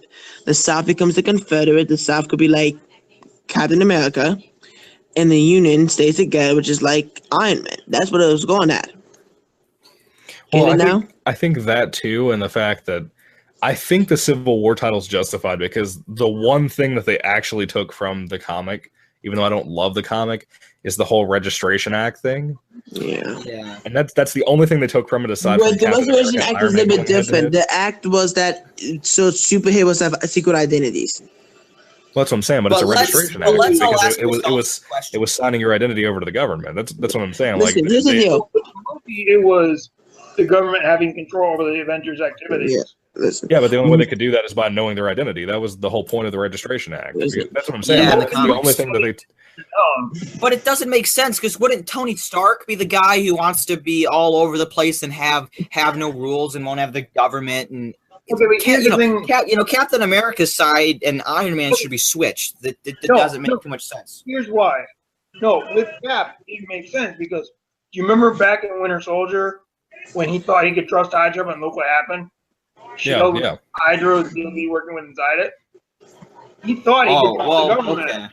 Okay, that makes sense. Thought he could trust the government, but then when Hydra was revealed, he's like, "Oh, and everything I've been led to believe is a complete fucking lie." But see, that's another reason why I love the Winter Soldier is because it deals with like shit nowadays. Because who knows what the fuck the government's hiding from us? They could have goddamn aliens locked up in certain places. I don't know. I love that shit. But then Parker, okay, guys. I know your point, Sean. I got it. I'm kind of tired, so I may go to bed soon. Okay. But I want to say one comment. It's kind of okay, and you guys can tell me if you agree on with me or not. Okay. Marvel has better live-action movies than DC, and DC has better animated movies. See, I completely disagree. I would say Marvel has more movies that are more not great movies, but easier to digest, I guess. They're more consistent.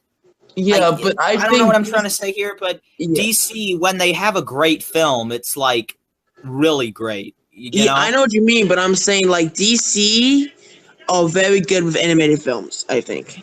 But see, the thing is with that, the reason I disagree with that full-fledged is because the only good DC animated movies that exist are all Batman movies.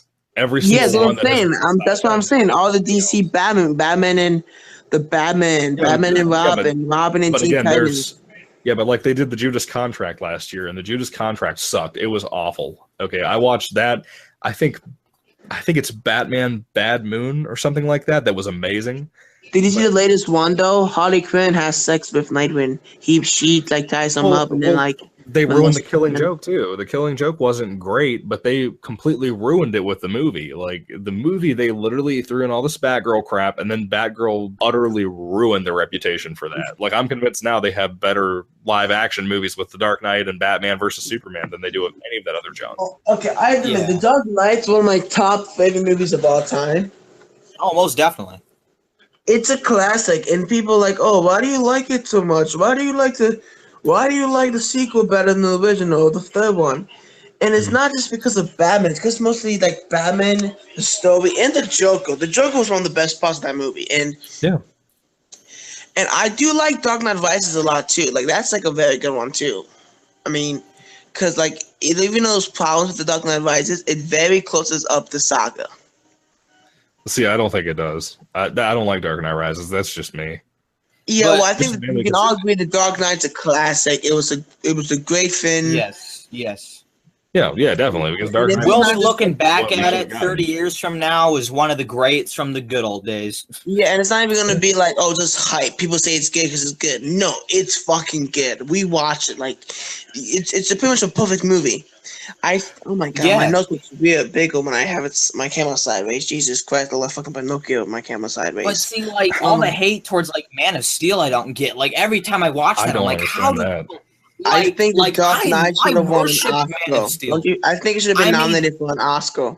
Oh my god, like, dude, I don't know. For some reason, I just get the emotion with like the first flying sequence and the score. It's so beautiful, and it's just oh my god, the fucking score just motivates you on it, dude. If that score doesn't want to you just want to jump out of your lazy ass room and fucking go and kick some ass and fly and just be a badass, man. Oh, dude, the score is just one thing to praise. But you know,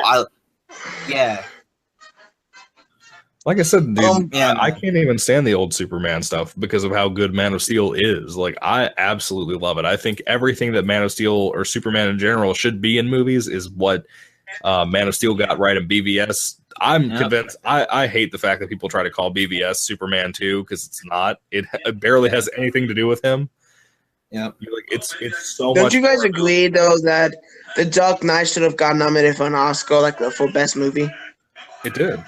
Yeah, I think it did. No, it didn't. It got nominated for best best supporting actor and best film, but it didn't win. It didn't get best film. Did it get best film? Win? No, it didn't get best film. It was nominated, but I'm pretty sure it didn't win. What film did win?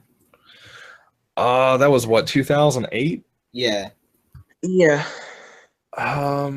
Let's see. I think it was 2009 because the movie came out in 2008 and it was the 2009 Oscars probably. Because if the movie comes out in the mid 2008, you see, and dude, I know I was a lot younger back then, but still, I was into all the films and comic book shit. There was no really arguments between Marvel and DC. Both Iron Man and The Dark Knight came out. If those two films came out now, there would be huge, arguments. It wasn't until the cinematic universes started. That's when the real, the conflict was always there, but it wasn't the, there was but yeah, I just find that kind of... Oh, No Country for Old Men won. I think they deserve it, but Dark Knight's better. Yeah. You know what? Marvel, DC, tie your dicks together. Make that one comment about maybe before you guys team up or you face each other. Do that shit. I would pay. Even though it's probably gonna be a shit story, I would pay to see that. Even though it's probably gonna be a shitty story. Just have it make no sense and just have the Avengers show up. No, it's the twist in Infinity War because Disney. Not fucking Disney. DC needs help. All the DC heroes are going to show up in Infinity War to help fight Thanos. It's going to be all this clusterfuck. It's just going to be epic. I would love it. Well, what gets me too is we've talked about too, dude. I'm convinced people that love Wonder Woman and stuff. I'm convinced they don't know what they want. I've been saying that about horror movies for a long time. I'm convinced people don't know what they want with the situation, with the remakes of Freddy and stuff. Because if you go back and you watch the Green Lantern film with Ryan Gosling, right? It is literally just like modern day Marvel films. Ryan Reynolds to the T. Yeah, that's what I'm saying. But if you go back and you watch that, it is the humor and everything is the same kind of thing that we got with Iron Man 2, the Thor films, mainly the first Thor film. It is the same kind of humor and the same look, and it's colorful and everything, and people still trash it. I kind of enjoyed Iron Man 2 a little bit. I love Iron Man 2. I think it's great. I mean, you know what? Iron Man 3 just, it's not terrible, but it just didn't fit with the first two Iron Man. Yeah, films. I feel like Iron Man 2 really focused on I think sometimes it's almost better than the first one. Sometimes I think the first one's better. Where they're why are they throwing Black Widow on there? I'm like, why don't you want more of that? Yeah, okay. Honestly. I think the first. Sometimes I think the first one's better than the second one, and then there's times I think the second one's better than the first one. It goes back and forth. People complain about Iron Man 2 because they railroad in a lot of Avengers. Yeah, I don't know. It's like with the Avengers films, dude. I still stand by that. I think Age of Ultron is 100 times better than the first Avengers movie. I still don't get the big celebration of the first Avengers. I'm not gonna lie. I think that's so awesome because it shows them more like a team and shows them, oh shit, we're not that big of a well, because you go back and watch the first Avengers, and you what? I go back and watch. Well, I haven't seen the first Avengers. I haven't rewatched it. Oh fuck, when was that? I don't remember the last time I rewatched it. But, exactly, because it's so forgettable. That's what I'm saying, man. I don't understand why everybody loves it so much. If I'm going to still watch an Avengers film, I'm like, this Age of Ultron, because, it's got the character stuff there. It's got the action. The only real issues I have is the whole Hulk and Black Widow relationship is just unnecessary. The weird Thor getting in the water and getting struck by lightning or some shit. Why don't you just like what the fuck?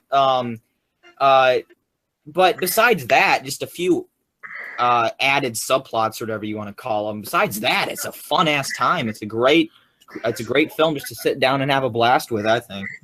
Yeah, well, I feel like too. The first time I saw it, I remember telling you how much I couldn't stand Ultron himself because of how just that performance rubs me the wrong way, man. Because it was played out in the trailers to be a horror movie style performance. Yeah.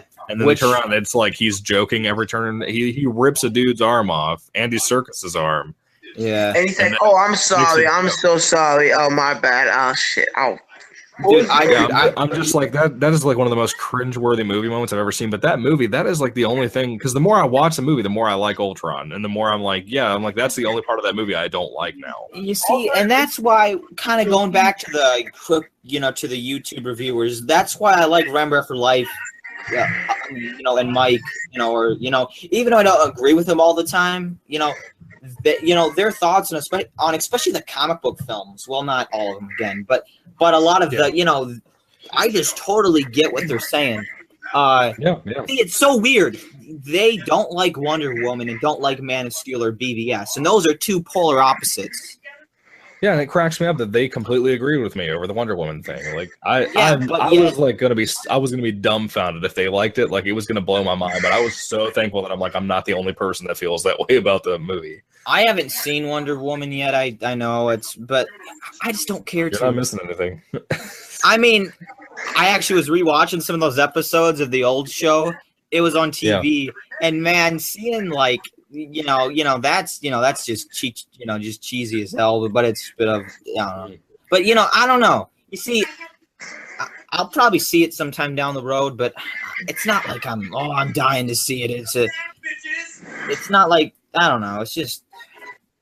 Let's all agree that scene in Age of Ultron, the Hemo scene was pretty funny. When Vision hands it to him. No, when the Ultron lift the Hemo, and then Black Widow's like sitting back, and they're like, "You want to try?" Oh, I don't need that question answered. Oh, funny thing about that scene where Black Widow refuses to lift the hammer. Funny thing is, she actually lifts the hammer in the comics. What? Yeah. Are you serious? I read that somewhere that she actually is able to lift the hammer in the comics. Do you know what comic they said that was from, or what was that? I don't. I just read that on the movie trivia. I thought it was so funny how he like Captain America almost picked up the hammer and then throws like his face is like what the fuck. Yeah. But because the first Avengers. And then Iron Man's like with votes like, which team are you on? I don't know. We're on the same team. Yes, let's represent. Let's go. But no, like I don't know. It feels very like TV Agents of S.H.I.E.L.D. type look. Yeah, and that's the way the first Avengers film rubs me. It looks cheap. Like it looks so odd and like a TV set. I don't like it. It doesn't. I did like the 2008 Hawk movie, but I'm just kind of pissed they changed the actor. But I like Mark Ruffalo a lot. Yeah, me too. Like I like that movie. That movie's actually kind of fun. It was, But Mark Ruffalo is actually very good at Hawk. I don't see nobody else. The only other person I see playing Hawk is from 2008 is that guy, but he's an a-hole to work with. So I think it was smart making Mark Ruffalo Hawk, because if not, they were going to work with an asshole and not have chemistry. I just I don't know, man. Like I don't even know what to think. Like I get surprised. Iron Man 3, they could have not had that after credit scene where he's talking to Hawk on the chair. That I think that's because even Mark Ruffalo said like in an interview he wanted to do that because like he likes working with Robbie Downey Jr. They're very good chemistry. Funny thing is, I read somewhere that once Ruffalo got the role, Downey was the first person he called. Oh, yeah. Well, because Ruffalo and Downey were good friends, and fun fact, this guy named John. I don't know. I forgot his name. I totally forgot his name, and he's a famous singer. He was the person who helps keep Robbie Downey Jr. clean and Eminem get clean. Elton John. Yes, Elton John is very good friends with Robbie Downey Jr. and Eminem, and he was the people that helped him get clean. So what were you gonna say?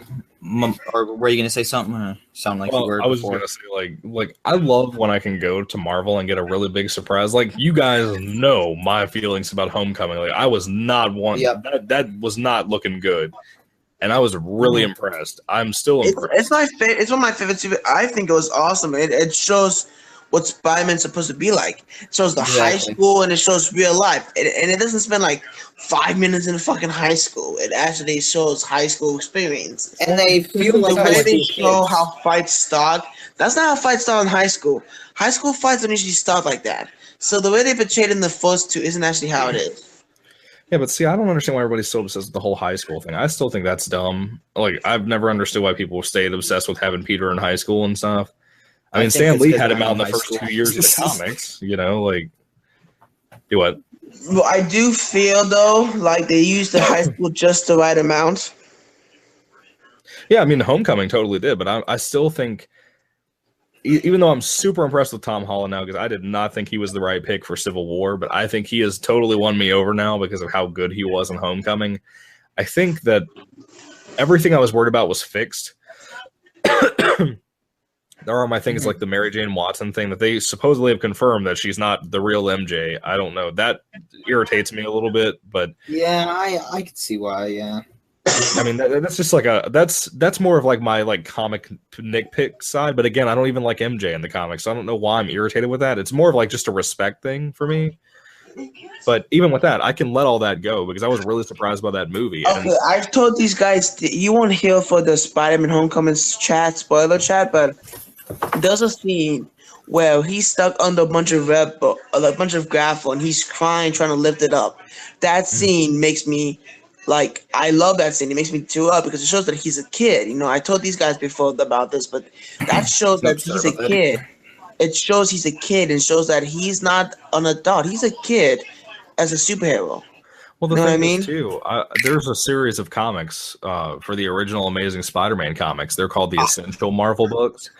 And the one I'm reading right now is Volume 2, and I was flipping through it, and I found that panel, like where that happened in the comics. They referenced all the way back to Stan Lee's days. Yep. And it completely I mean, it proves that, it proves that Peter isn't he's not like a super legend. He can't do anything. He's a superhero, but he isn't a god. He's just a kid. And that shows it in the movie when he's crying. Like, I almost teared up. I was like, oh, shit. Well, like where they show the reference too with, you get I don't know if you guys have ever seen like a 70s comic book, but like my uncle had a bunch of 70s and 80s comics. And basically on the front of them in the top left corner, they would always have like a face that would be Peter's head, but half of it would be the Spider-Man mask and the other half would be his face. And they did that in the movie in that scene. Yes. And I got chills, man. I was like, that was awesome. You see, and that's why I had such a that's why I had such a, I would say, emotional reaction to it, is because, I've been waiting for that scene to appear in a Spider-Man film. And I'm like, it's one of the most iconic parts. It's what makes Spider-Man Spider-Man. Why don't they have it? And they've never done it. And then you see in this, I never thought, because, I was going into Homecoming. Okay, it's just going to be, a fun film. I'm going to be like, and then, but I'm just so surprised they had that scene, and I didn't expect it in a million years that they would put that iconic scene in that film. And it was just, I don't know, it was like a dream come true. That scene alone, it was great. What really got me also was that when it turns out that his girlfriend, I didn't see this coming. You guys gotta be honest with me. I did not see that Falcon was actually his love interest. Or you mean the Vulture, not Falcon? I mean, Vulture. I did not see that coming. I was shocked as all hell. I didn't see that coming either, man. No, that was great. Yeah, why when he walked up the front door, I was like, oh shit, I think I know who the dad is. I mean, because with me, dude, it's like, okay, so I've already told you about my whole Spider-Man comic feeling thing. My reluctance has come up so much now because my hands down favorite character of all time in comics is Venom. And they're gonna ruin it. I'm convinced. Or I'm convinced that they have no plan, that there's nothing written or anything. They've just signed on Tom Hardy and they're claiming they're making a Venom movie. I'm convinced that's what's happening. But B, after how good Homecoming was, I can feel it in my bones that they're gonna ruin this now. Yep. It's a matter of time because they have two ways to look at it. Either they're gonna do the whole Flash Thompson thing, but just make it Eddie Brock and make him the Agent Venom, or they're going to go out the full-fledged monster like Eddie was in the 90s and make him that big bestial Venom, which is the really cool one too. I like both versions, but the Agent Venom thing is awesome. I think Carnage was one of the best villains. Carnage is supposed to be the villain now. I'm like, are you kidding me? You can't do that. You can't introduce both of them in one movie. That's not going to work for me, man. I know I said this times before, but that Venom film rant when they were planning to do it with Sony, Well, no, there's still. That was the first video I saw of yours, which was way back in like 2014, 15. Yeah, it was somewhere in there. It was around the time that Amazing Spider-Man 2 came out. Yeah, that was the first. I remember ranting about that, man. I was sitting right where I'm sitting right now when I recorded that video. And I'm like, man, this guy's speaking the truth, man. Who the fuck is this guy, you know? But yeah. I mean, when I did my Paco, how long have we been live? Oh, shit, let's see here. It's been a while, man. Like 5 hours or something.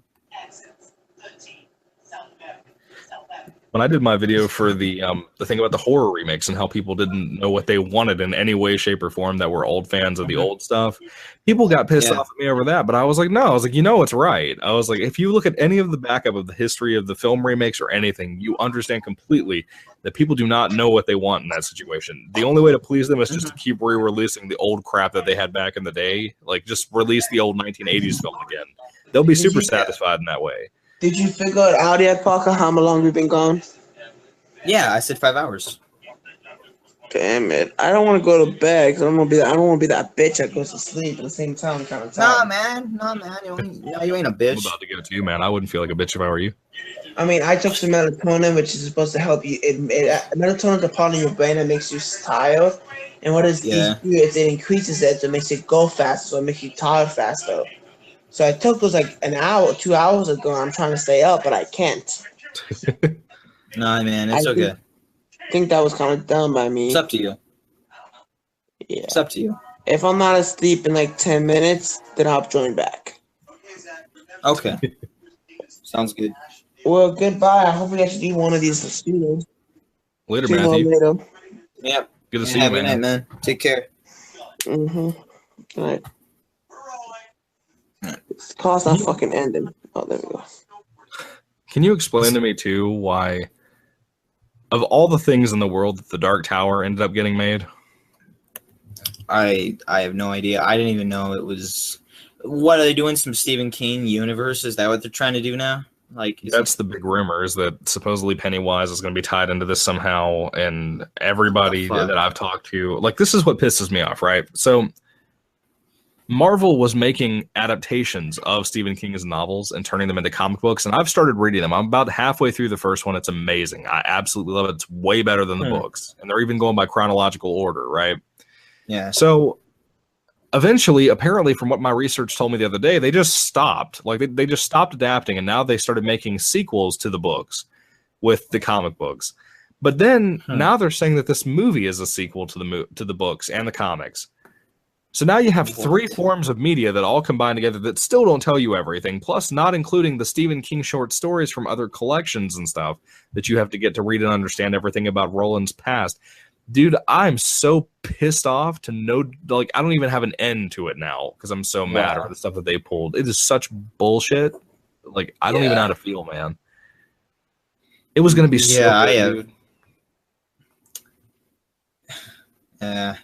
Yeah, the new It film, I have no interest in seeing. You don't want to see it? No, I might see it. I don't know, though.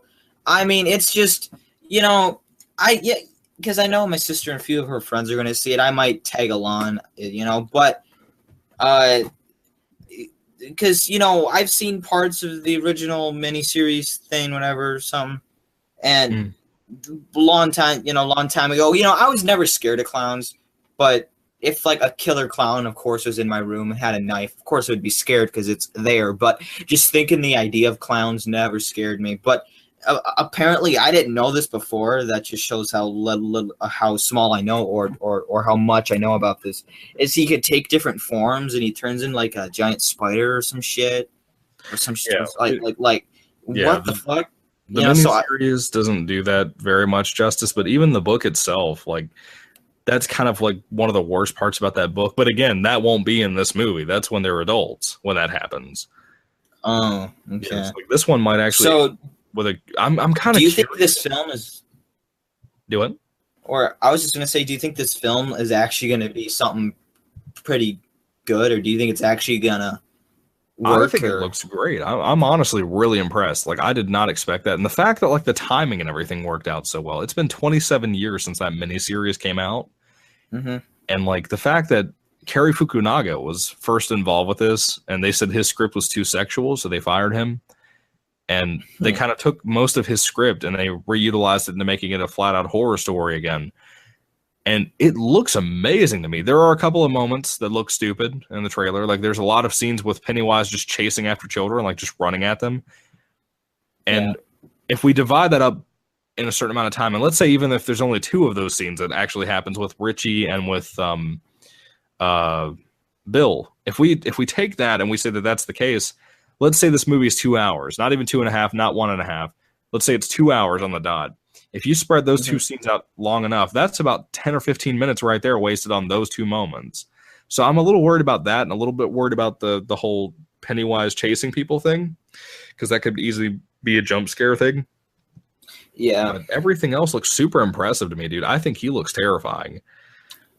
Oh, yeah, he does. I mean, the one part of the trailer that, see, I didn't know what the fuck it was doing because I don't know the story, but that kind of was like, wow, I kind of like the vibe it's got here. It was towards the end of the first trailer where they were going through it was like that projector and it kept going, and then it was like, and then it like turned out like this girl was like, you saw the hair, and then it was, the clown, that part was like, I don't know, I kind of like that vibe for some reason. And it works, and that's the thing that gets me, is because that's brand new. Because in the book, they're like in the 50s when they're kids, and they've moved it up to where they're in the 80s. And I guess if they make a part 2, then they're going to do the adult story, and the kids would be adults now, like in 2017 or 2007, somewhere in there, 27 years later. So I'm kind of like, it could be fascinating if they do it, but at the same time, I don't know why they moved it up to the 80s if they're going to do it that way. Like, it almost feels like they've just went ahead and confirmed they're going to do part 2. I don't know. It's weird, man. No, yeah. But still, I'm impressed, man. I'm pretty shocked that it looks as good as it does. Mm-hmm. Oh, yeah. I might see it. I might then. But yeah, it's coming out September, late September. Yeah. September. Okay. When? Yeah. September 8th. Is it the 8th? Oh, 8th. Really? Are you serious? It's like 2 weeks away, man. What? Damn, fuck. That's not bad, man. That's like 3 weeks away. That's not too bad. That's going to be crazy. Huh. Well, yeah. So long, dude. That book is like 1,100 pages long. It's so freaking long. It took me like 6 months to read that book. I got a few books from my uncle. I don't know if you saw I did like a vlog thing about it or something. It was like a week ago or something.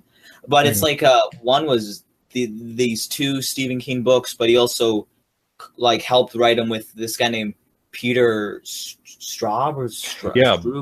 Black House and Black House and the Talisman, which Talisman, I actually, which I don't know, because so I got those. I don't know if those are any good or what, but those 2, and they're heavy as fuck, obviously. Dude, you have no idea. Them both in that. Did you get hardcover copies or did you get paperback? Yeah. They're hardcover, actually. Are you serious? Yeah. Dude, that's nuts, man. Those are hard to find in hardcover now. Those might be worth money, even if they don't have a dust jacket on them. Really? Well, yeah, because mine does have like a black sort of thing where you could put both of the books in. And like Black House, I've always heard that that's awful. I've still wanted to read it, but I don't read regular books now. Like, I can't get into it, but I read Talisman, and Talisman was really good. It was a pretty solid book.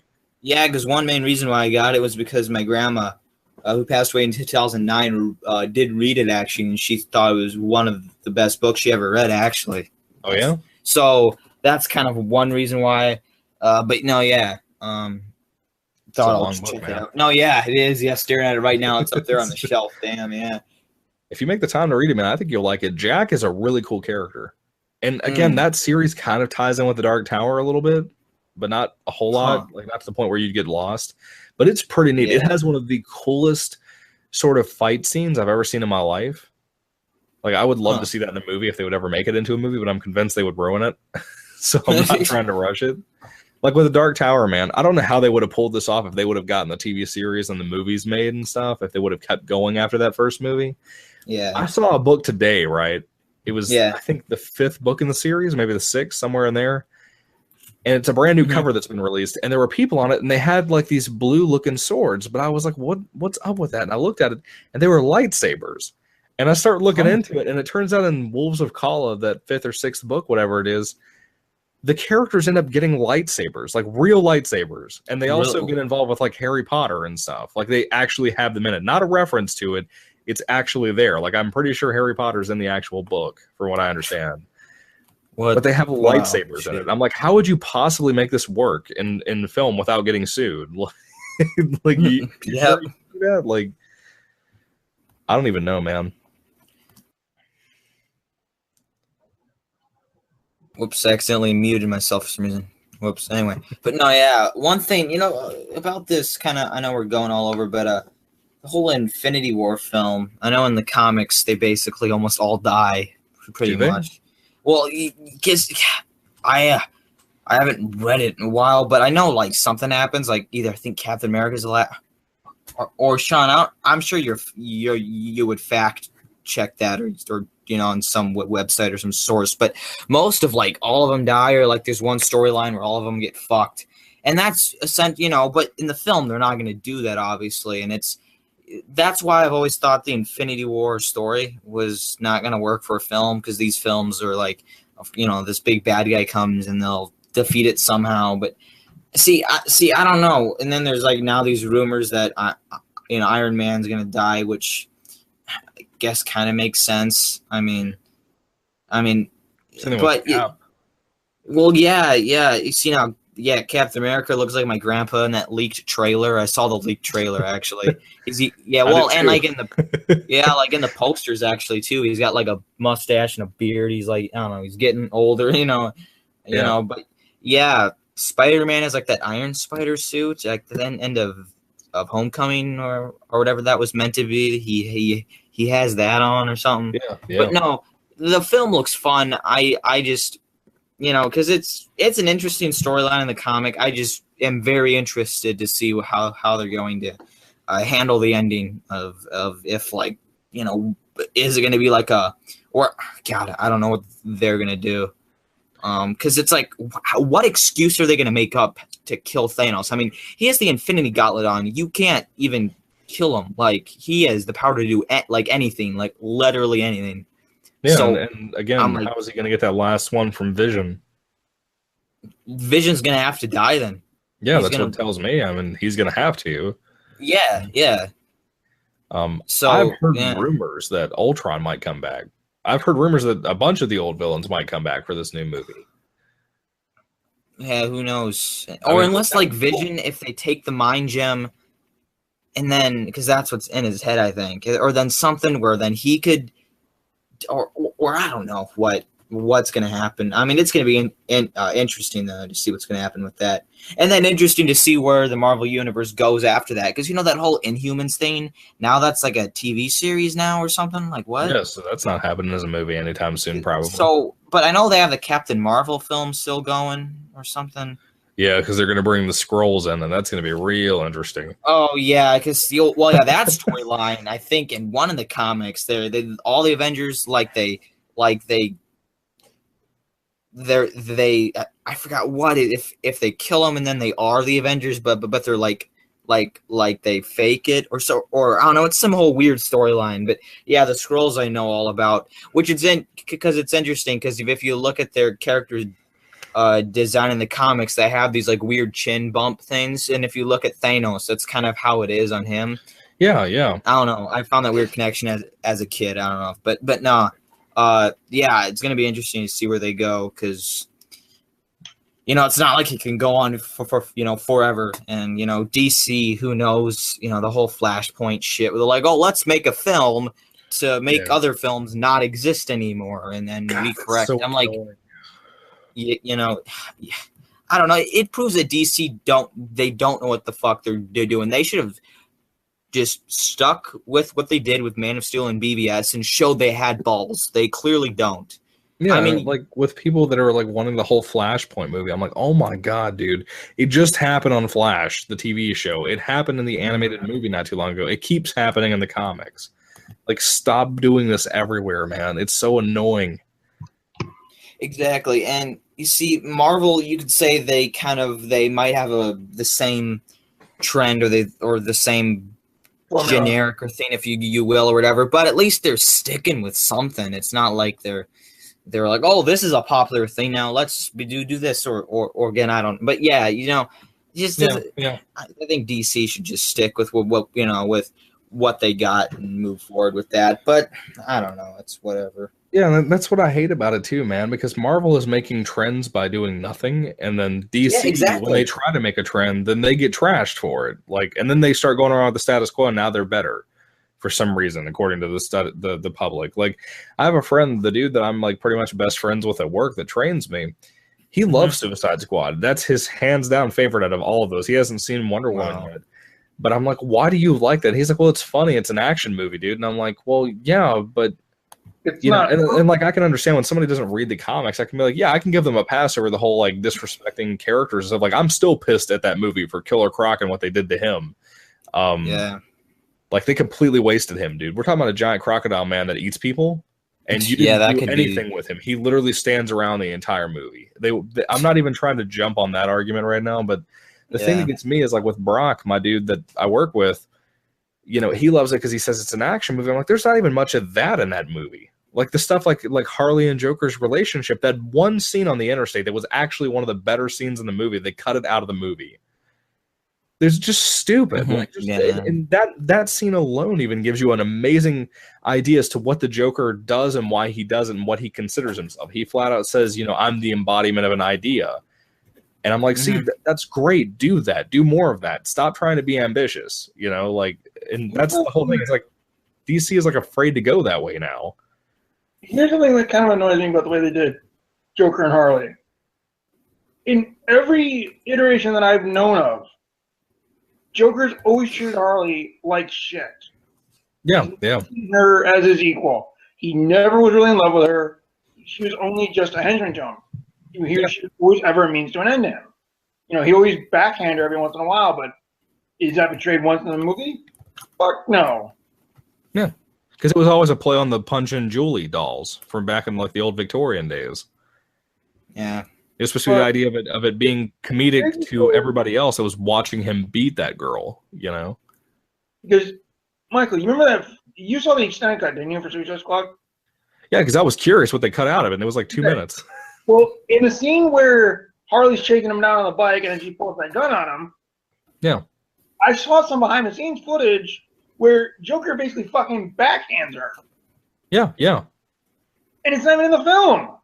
So I'm saying they took it out, and I'm like, that's important, dude. Everybody would have respected it more. And it pisses me off because everybody's like, oh, Harley is the best thing about the movie. I'm like, I could see that argument, but not by much. It's because she's hot. That's about it. Pretty much. I mean, I still I love the scene, for example, when Joker dies or supposedly dies. Yeah. And she's sitting out there. She's sad and ready to cry and just stare on the ground. I'm like, that's an interesting retrospect, I think, on that chick. And the more I watch it, the more I'm like, yeah, that's interesting. But then everybody I talk to is like, oh, Deadshot's amazing. I'm like, why? Because he has a kid? Because his kid's concerned about him? That makes him a good character? Boomerang. Captain Boomerang was awesome. I loved him. Oh, yeah, that was the guy who played Kyle Reese in Terminator Genesis, Jack right? Courtney. Yeah. And see, I think he's the best thing in the movie. He and the Batman scene are my favorite moments of the entire film. That's the only thing worth seeing that movie for, and Jack Courtney is barely in the movie. What about Flash's cameo? I don't know. I'm so used to seeing Grant Gustin, and I'm not trying to pull the whole I think he's better than Ezra. There's something about Ezra that I don't like. I don't know what it is. I don't know if it's the costume. I'm thinking that's what it is because I don't like the Flash costume in Batman versus Superman either.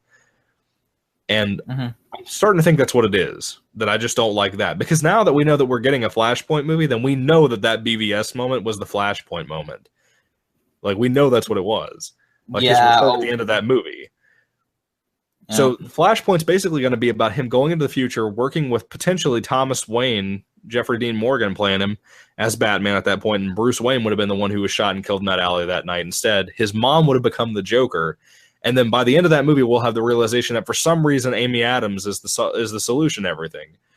So I'm already just irritated with all of it, dude. And if Justice League sucks, I'm going to be pissed. I'm going to be furious over that because it's going to be Wonder Woman's fault and it's going to be because of Suicide Squad that it's that issue. Yeah. But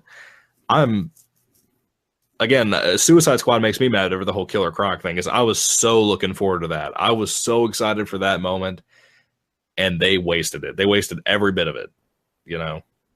Yep. I felt that same feeling about Harley and Joker. Yeah, and that's my big drawback. Finally put them together on the big screen, and you waste and you fuck them up. Exactly, and one of the biggest issues for me too is how David, whatever his name is, the one that made the movie, he had like 3 weeks to write it, but then he turned around and he's like, "Oh yeah, we made this change because we wanted to do a different take on Joker." I'm like, you had 3 weeks to write that movie, and you decided to take the Joker and make him into a hoodlum. That's literally what your whole idea was in 3 weeks. Like you're crazy if you think that's a good idea. Like anybody that's trying to say that that's a good Joker version is retarded. I honestly don't understand it. And what I thought they were going to do that I thought could have been really cool, and they could still do it if they want to try to, they could totally pull this off. In the Grant Morrison run, like Batman R.I.P. in the comics, the Joker reinvents himself every once in a while, like every single day or something. Like every single time that he does something, he just randomly starts reinventing himself. He might grow his hair out this time. He might like to slice necks instead of slicing faces this time. You know, he reinvents his like entire persona, and he'll act completely different. And in the Batman R.I.P. book, he's basically like Hannibal Lecter. We've never seen Joker like that in any other portion of comics ever, or in movies for that matter.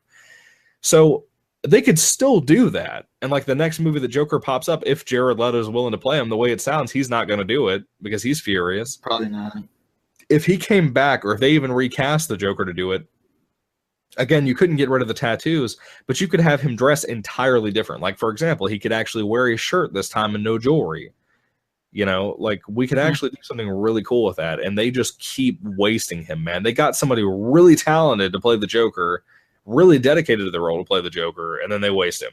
That's the whole issue with that movie, is that they waste every single bit of resource that they got that was all awesome. They even got Ben Affleck to come on for a couple of days, and he was awesome in it, and then they ruined it. It just could not. Yeah. It is literally the Amazing Spider-Man 2 all over again for me. I think DC is going to fall apart. I mean, there's so much shit that Justice League, man. The trailers were definitely a Zack Snyder type feel, but again, a lot of that footage was stuff that's already almost, that was almost done. Of course, which was all, and a lot of people say, "Oh, don't worry, Josh Whedon was just there. It still feels like Zack Snyder's film and all that stuff." I still don't know. And then ain't the rumor it's 3 hours long or something, which I guess I don't have an issue with because the BVS, I don't know. I just okay. I don't mean to interrupt, Parker, but here's the thing: we know that's not gonna be 3 hours in theaters. We know it's not, because otherwise they would have released the Ultimate Edition of BVS in theaters. Well, see, I don't believe that, because I feel like the reason the Ultimate Edition was an existent thing was just to make more money when the DVD sales came out, to force people to want to get it and see if it was better. Because they did the same thing with Suicide Squad, and I'll guarantee you they won't do it with Wonder Woman. I'll bet you they won't do it. Mm-hmm. Because it's perfect now, and people love the new, supposedly perfect Wonder Woman movie, so now they won't buy us an extended edition. You mark my words, it won't exist. I'll guarantee you. Here's the thing, though, Michael, is that with Suicide Squad, there was this whole entirely different cut that was supposedly shown to people. But instead of getting that version, we just got a couple scenes added in here and there. Well, no, I mean, that's the whole problem with the extended cut. It is literally the theatrical cut with like 2 minutes of extra footage with that Harley and Joker scene. That's it. That's all it had different from the original theatrical version. So I'm saying, like, everybody kept complaining about it being a mesh of different feelings. I don't even feel like that when I watch it. It feels like it's just a giant mess and completely misunderstood the source material. That's exactly what that movie feels like to me when I watch it. Wonder Woman feels like they don't know what to do for 2 hours. Like, that's exactly what it felt like to me. Like, again, Man of Steel, like, they took complete advantage of the time that they had. I don't think it was too long. I don't think it was too short. They filled it in frame by frame with stuff. For example, the dude at the IHOP when Superman's fighting that chick from Krypton. Yep. They're fighting. That dude in there is his bully. Yeah. And the whole point of that is the irony of that situation. Like, when he was a kid, he saved that guy. the dude threatened to beat him up even more and probably did a couple of times. They're grown men. The dude has a crappy job. Clark has a crappy job, but he's a superhero at the same time, still saving this guy to this day. That was the whole irony of that. There's nothing like that ever since BVS had come out. Like, nothing has been in those movies since BVS, because it just, for some reason, people hate it. I don't know what the point is. I don't know why people are trying to praise Suicide Squad and Wonder Woman to be this amazing thing, mostly Wonder Woman, when it has nothing like that in it at all. Nowhere near it. Oh, yeah. I remember seeing Jeremy John's review for Suicide Squad. Well, like, there's channels that I respect that I watch all the time. Like, for example, there's a channel I've been watching off and on for years called Geekvolution. I don't know if you know them. Oh, those guys. Yeah, I know them. Yeah, the dude that's on there that has, well, if you're watching the modern videos from them now, the shorter guy that's really skinny is Eric. He's the one I always told you about from that channel called Blows Himself Up, dude, that I've been watching for like 10 years. Oh, shit, yeah. He's awesome. I love him, dude. Like, he is such a smart guy. And he loves it, and I don't understand it. And his whole idea was because it's such a hopeful film, and I'm like, that doesn't make it good. Like, I don't know where everybody's getting the idea that makes that movie better for some reason. You know, but he was like that. He absolutely loved it, and I don't understand it. I don't know why he or Captain Logan loved the movie the way they did, because it just doesn't add up for me. I don't feel it. I don't see it. Rachel didn't like it. Rachel couldn't get into it at all when we went to see it, and she loved I think it was Suicide Squad we all went to see together, I'm pretty sure. But, like, she loved that, and I hated it. And then we went to see this, and she absolutely hated it with me. You know, like, again, she's kind of like me and sort of picky about stuff, but she's not a superhero person. The fact that it couldn't get her blows my mind because of how funny most people seem to claim it is. And I can't believe people think Wonder Woman's a funny movie. Like, there's clearly jokes from that movie that were in things like Guardians of the Galaxy Volume 2. Like the penis joke, the whole thing about, like, let's talk about somebody's penis for 5 minutes. Like, that is literally from that movie. And I would not be surprised if that was added in at the last second. It just blows my mind, dude. Like, completely baffles me. Yeah. Yeah, I don't know what the whole, you know, we'll see. I hope for the best for Justice League, but I just... Yeah, it's hard to have faith for that movie, man. It kind of is. I mean, but yeah, I don't know. Star Wars again, as we were talking about earlier, it's kind of like iffy, you know. Yeah. But so yeah, I don't know how this year will end as far as the films go. I'm sure it's going to be controversial for Star Wars and Justice League. But yeah, it's going to be interesting, though. Yeah, it will, man. With all the reactions of fans either fighting or debating, all the crazy rants or videos, and I just love when these big films are released and everyone's going crazy. They're gonna in a good way or a bad way or a mix of both.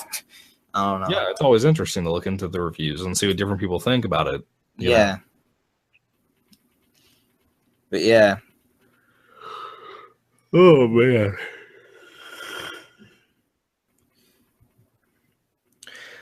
I don't know. It's kind of one of those same situations now. You have this new DC comic line called Rebirth, and everybody's freaking out about it. I've read maybe 4 books of it. I own about 5 or 6 of them, but I've read 4 of them. I read the first volume of Nightwing, and that was okay. I read the first 2 volumes of Tom King's Batman, and they are absolutely awful. They're some of the worst Batman stuff I've ever read in my life. And then you have Detective Comics, which is Batman, but it's more of like the Bat family, and it was great. It was excellent.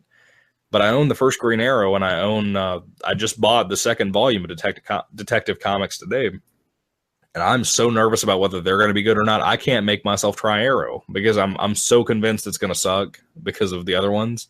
I don't even know what to think, man.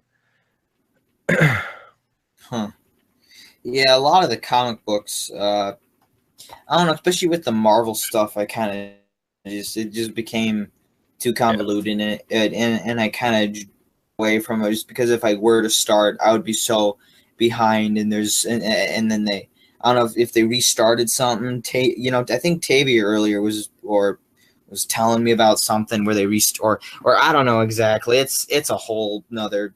Yeah, I don't even think I'm gonna bother too much with that. Yeah, and see, it's hard to get into all the big heroes, but when you have somebody like Venom, when Rick Remender was writing him, and he was basically like a Spider-Man working for the government, like that's essentially what that character version is. Like he's not the big beastie like Spider-Man 3 Venom. That version is amazing. Agent Venom is one of the coolest characters I think I've ever seen. He's actually Flash Thompson, and it's awesome, dude. Like it is such a good story.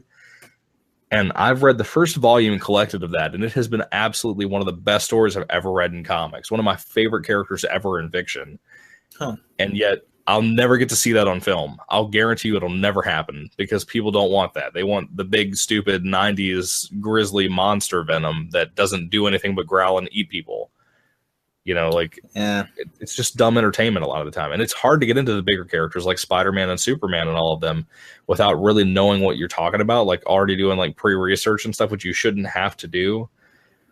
But all of this stuff now, man, like Marvel is impossible to jump in on now. I mean, they're doing a thing right now. It's called Spider-Men, and it's Miles Morales and Peter Parker working together.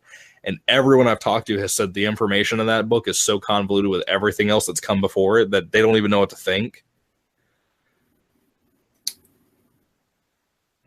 Yeah. I still think Spider-Man 2099 could be amazing, though. Having a futuristic Spider-Man movie, that would be awesome, dude. It's really good as a comic. Yeah. I think, did I have a video game of that? Or no. He's in 2 different games. Yeah, I think I had something like that before. Yeah, he's the one that has like the bluish or blackish costume that has like the red things on it, and he has like no eye holes or anything. He's awesome, dude. Miguel is one of the coolest characters I've ever seen in comics. I think he is such a neat badass. Like, you know, he can just do anything. Like that Scarlet Spider clone named Kane I was telling you about from the newer Scarlet Spider books. He will flat out, like, there's one guy that like threatens this one lady in the book, and he crushed the villain's hands. Like he physically broke them to pieces, like right then and there to make sure he couldn't do anything. And couldn't even like pick up a gun to shoot at these people or anything. Dude, it was crazy. He chopped another dude's leg off with like a samurai sword. It's almost like a Deadpool version of Spider-Man. Like it was great, man. It amazes me how you'll have characters like that are so new and so fresh, but so much better than most of the old stuff. Yeah.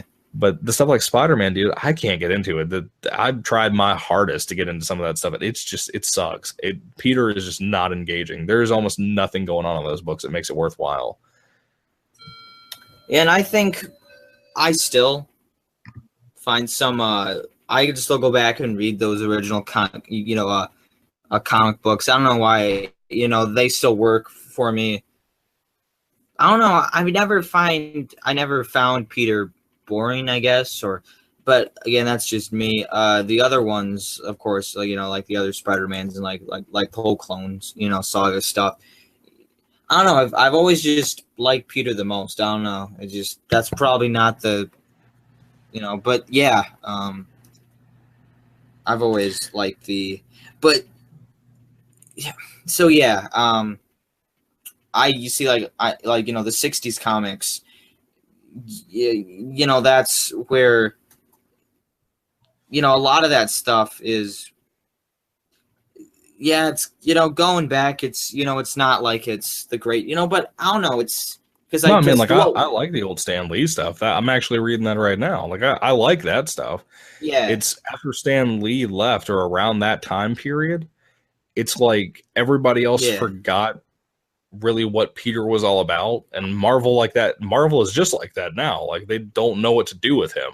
Because he's literally rich and everything now. Like that was always the interesting thing about him, is that nothing ever worked out well, and that he was always super poor. Mm-hmm. And even his marriage wasn't. See, that's what I don't really. Well, they're probably gonna do it in Homecoming, where, well, I've also heard they said they're not gonna really follow up or continue with the ending to Homecoming, where Aunt May walks in and sees he's Spider-Man. It seems like they're not gonna go with that. So. Or explain what happened, which I'm like, what? I don't know. But I wonder what they'll do from that. Yeah, I thought they were gonna be like, okay, it's Tony Stark will explain, and then he's gonna be like this rich Iron Spider superhero kid, and then who becomes an adult and who's like a Tony Stark type guy and gets all these chicks and all this shit. And I'm like, that's not my Spider-Man though, you know? Yeah. See, I didn't mind the tech suit. It worked for the film because it was cool to see him, you know, be like, wow, this shit's so cool, and he didn't know how to work most of it.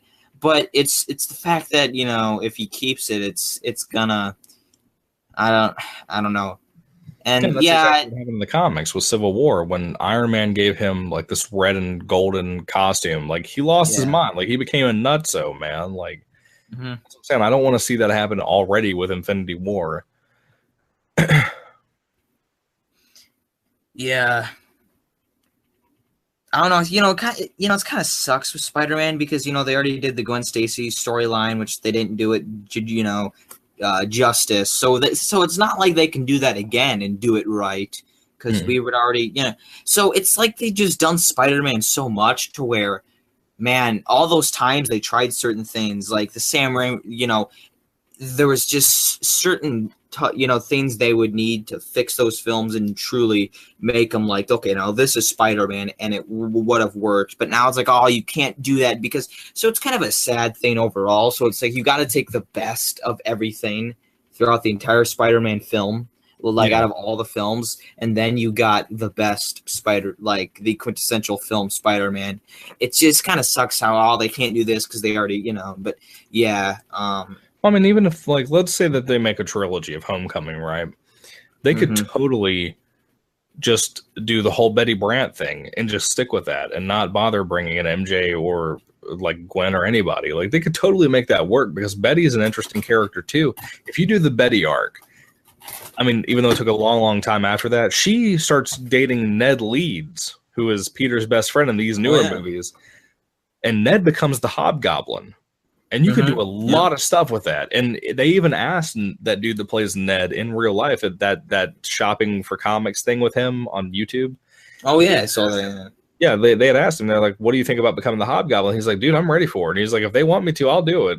I'm like, yeah, do it, man, because Hobgoblin would be amazing. We haven't done that before. We've done I honestly think that would be kind of, I could, damn.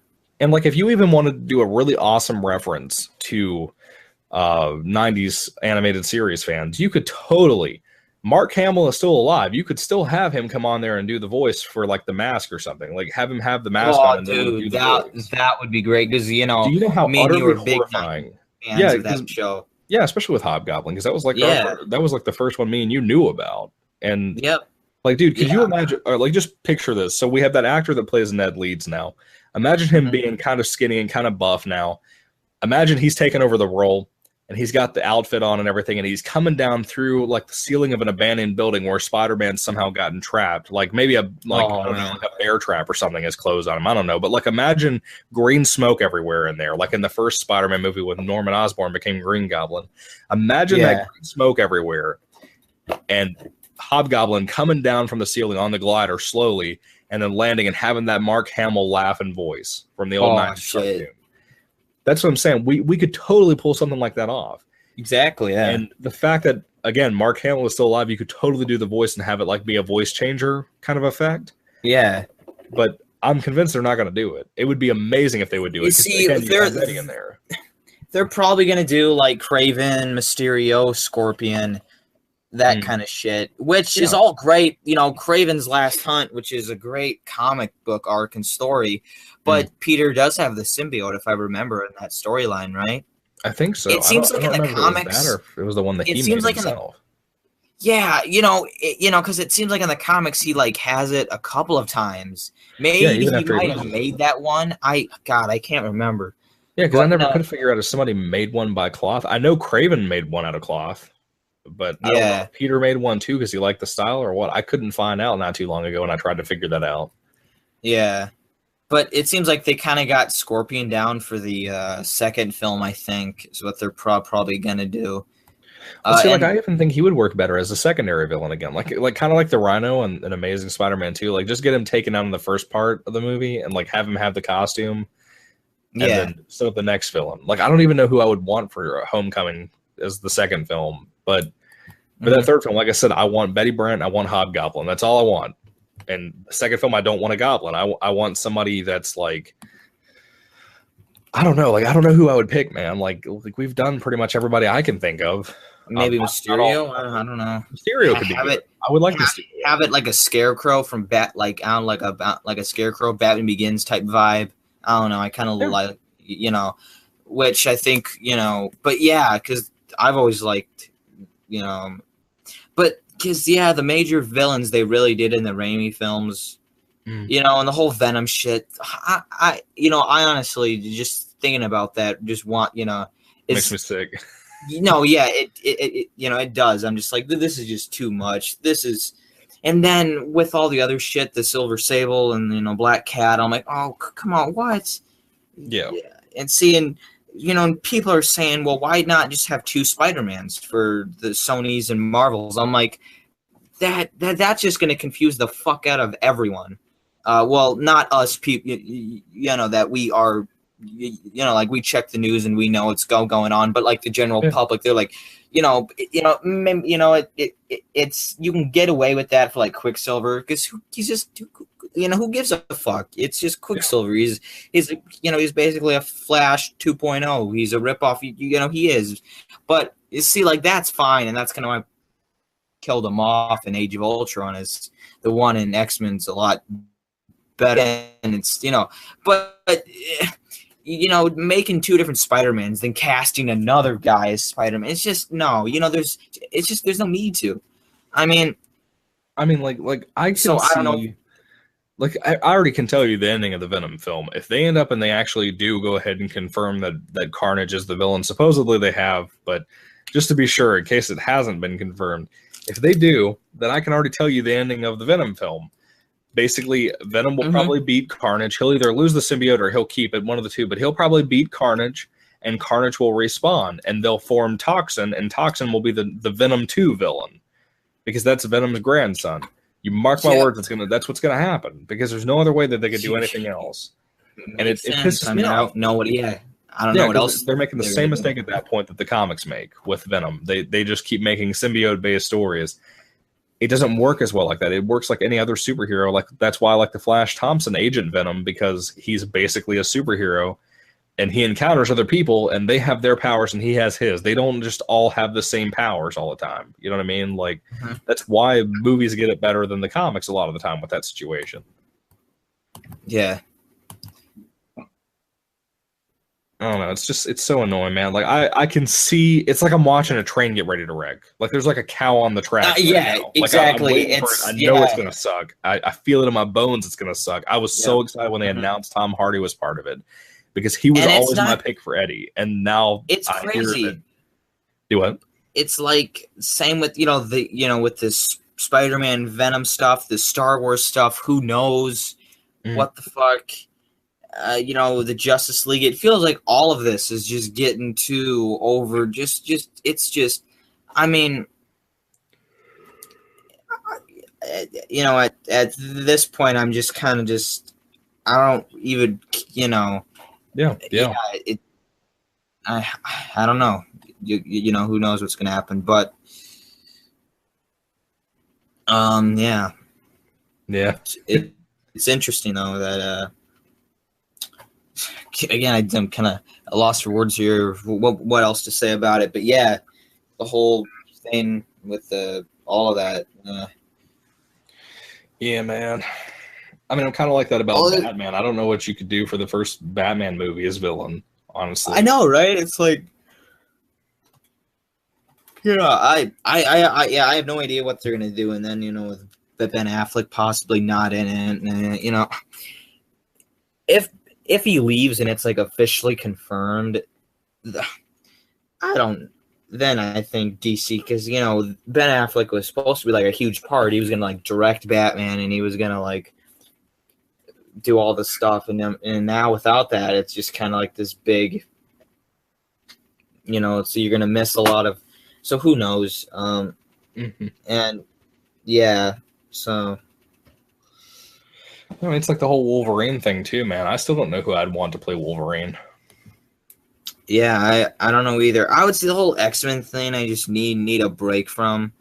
Logan was great sucks anyway, but I just don't care to see a new X-Men film if it's a reboot or some prequel, reboot, or whatever they decide to do. I don't really care about it, to be honest. Yeah, that's the way I am. I just like, I feel like if they just did exactly what First Class did right, and they should just stop all this crap with the giant budget movies and just either make a trilogy of movies or go out and make a TV show and just go with that. Because that's their best bet right now. Because you can't do X-Men with, you know, one lead character that gets all the attention and no one else gets turned into a real character. You can't make it work. And that's what they keep trying to do, and it keeps shooting them in the foot, man. First Class pulled that off because they were relatively vague with all the characters, but they also explained everybody's personality and everything. So they did their job, I think. But again, it would work much better as a TV show where you could actually make everyone a really in-depth character. You know, you have like 12 or 13 episodes a season to do that, but they just keep wasting that, man. I don't know what they're thinking about stuff like that. Yeah. Crazy times. It's nuts. Yeah, and it's so, everything is so debatable now with all this stuff, man. Like you can't even just be like, oh, a new Star Wars movie's out. Like it has to be a debate over political agenda. It has to be a debate over. I know, you know, all this, you know, a lot of that has been sneaking into these films that are like, shouldn't this film, you know, a lot of these should be in a way not even recognizing that stuff. This should be, so it's like, why are we trying to, I don't know, you know, it just feels just, I'm just sick of it. I mean, me too, man. I mean, have you seen that movie Passengers? It's got Chris Pratt and Jennifer Lawrence on it. Shit. No, yeah, I know what you're talking about. No, but so I haven't. It almost starts off as like a remake of The Shining, but in space. And then it slowly turns into this like I don't even know how to explain it, but it basically becomes a giant like screaming propaganda movie. Essentially, like it's not as loud as you'd expect it to be, but like you start seeing the symptoms, like the man's the reason everything went bad, and you start seeing all that stuff everywhere, and it gets me too because it turns out that you know, the movie itself, Jennifer Lawrence might be in like 40 minutes of the movie, maybe 50, somewhere in there, and she got paid like way more than Chris Pratt did, and I was like, are you kidding, dude? Like seriously? Wow. And like when you hear like people talk about the movie, they always talk about the political aspects to it, like the actors and stuff do. So I'm just like, are you serious? Like you're proving my point more and more that, you know, you're not in this to make a good movie or to make a memorable movie. You're in it to preach, is what it is. You know? Yeah. But like Star Wars is starting to do the same thing. I'm convinced that the Han Solo movie, Han Solo will not be the main character. I'm convinced that's what's going on. Yeah. Who knows with that? I mean, how much troubles it was having. I think, God, and then now the news that the Obi-Wan film was happening. You see, that could work, you know. Yeah, because I mean, he lost the love of his life. So I mean, even if they do it after A New Hope, he could still think back to that, man, and that's awesome. I would love to see stuff like that done more. Yeah. So, but the Han Solo film, you know, Han Solo works, but. Well, maybe he can carry. Well, no, I guess I'm not saying he can't carry his own film, but I think Harrison Ford like almost owns Han Solo to where if you see even a younger actor play it, or I don't know, I'm not. So it's like pushed back in the release date because it was going to come out next year, right after Episode 8 in 2018 or something. So obviously that ain't gonna happen anymore, or it is, or I don't know if it's still on that or what, but oh man, the Jabba Hutt film, a drama about weight loss. I hope that's a fake, man. I saw so many people reporting on that. Who would you? That's like a stupid April Fool's joke that you would do. That ain't even like. Yeah, I don't even know why you would begin to. I don't know. I don't even know who would want that movie. Like, you know what I mean? Like, nobody wanted the Han Solo movie except for idiots, and that's it. But yeah, I wasn't dying to see one. Yeah, and this Jabba film is being made, and I'm like, okay, at this point, you're doing exactly what you're doing with your comic books, where you're just putting out whatever you want, and then getting mad because people don't want it, Yeah, because, comics kind of were in that period where they really just gone to some weird fucking places to where they just were pulling whatever they could to make a story out of something. If it dumbest thing or if it didn't make any sense, it still was a quote-unquote story, and I think that's what we're getting with a lot of these films now. These Star Wars, DC, or Marvel stuff that's why I'm kind of leaning more towards watching. I want to get more into some independent films and some more like the films that are not are the ones that not everyone's like, oh, this big film, this big event. I'm more, I don't know. It's just kind of like, because there ain't too much hype and there ain't too much craziness over. Yeah, I hear what you mean, man. But yeah. And then the whole thing with the whole, movie theaters going away, which I'm perfectly fine with. Like, honestly, it sucks for me to say that, but the film theater experience, it's like a risk, because one, you don't know if you're going to enjoy or like the film. In cash on the food, the popcorn, or whatever the fuck, or and then there's always someone idiot doing something. It's just like, or releasing them at home, but again, it would be like, or they release the Blu-ray or like some, it'd probably just be some digital, or again, I don't know what but film theaters eventually are going to die out, and they're all, but I don't know. You see, that's Yeah. No, I know what you mean, dude. We already have all these big 4K TVs and these surround systems and all this stuff and all these. It's just going to come to the point where we're not going to need it, And it's crazy to think that most, again, I don't know, this ain't so much related to film, but kind of goes to what I'm saying about technology, that who knows, sometimes in the future we won't even need garbage men or people to make films. They'll be just robots. Yeah. I should go to school and say, I ain't gonna get a job. It's just gonna be a bunch of robots gonna work. So what's the point for me getting a job? I actually saw this really funny thing the other day. It was along those lines too. It was something like people should train their dogs to work so that they can stay home or something like that. I swear, we're gonna turn out like Wall-E, like that film. We're like in our chairs and we're all fat and we got all this stuff, and Earth is like this wasted land, and we're in our. It's coming to that point, but no. Oh man. Oh boy. And we'll still be discussing Star Wars even then. Yep. It's always gonna be there. Yeah, man. Well, it looks like it's 3:20 now, and I got up at 4 a.m. yesterday. So damn. I think I'm gonna head to bed, man. I'm almost up for 24 hours now that I realize it. Yeah, this was a fun stream. Even though it wasn't as like crazy and as much people as like the last one, the 1 year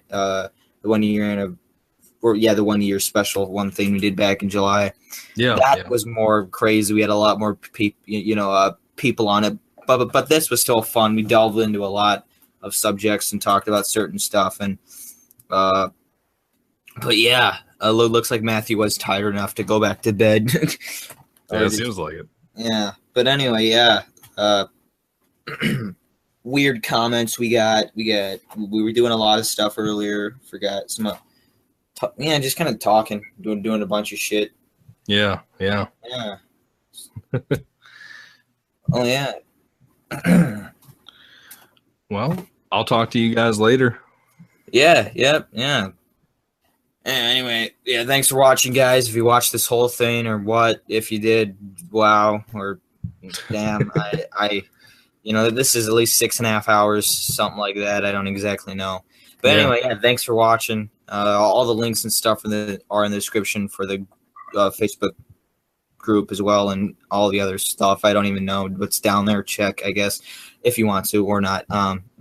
Anyway, this has been the last episode of the summer. Of course, we'll return for other stuff and spoiler reviews for films and all the other shit and stuff. But anyway, until next time, take care, and I'll speak with all you guys again soon. Bye.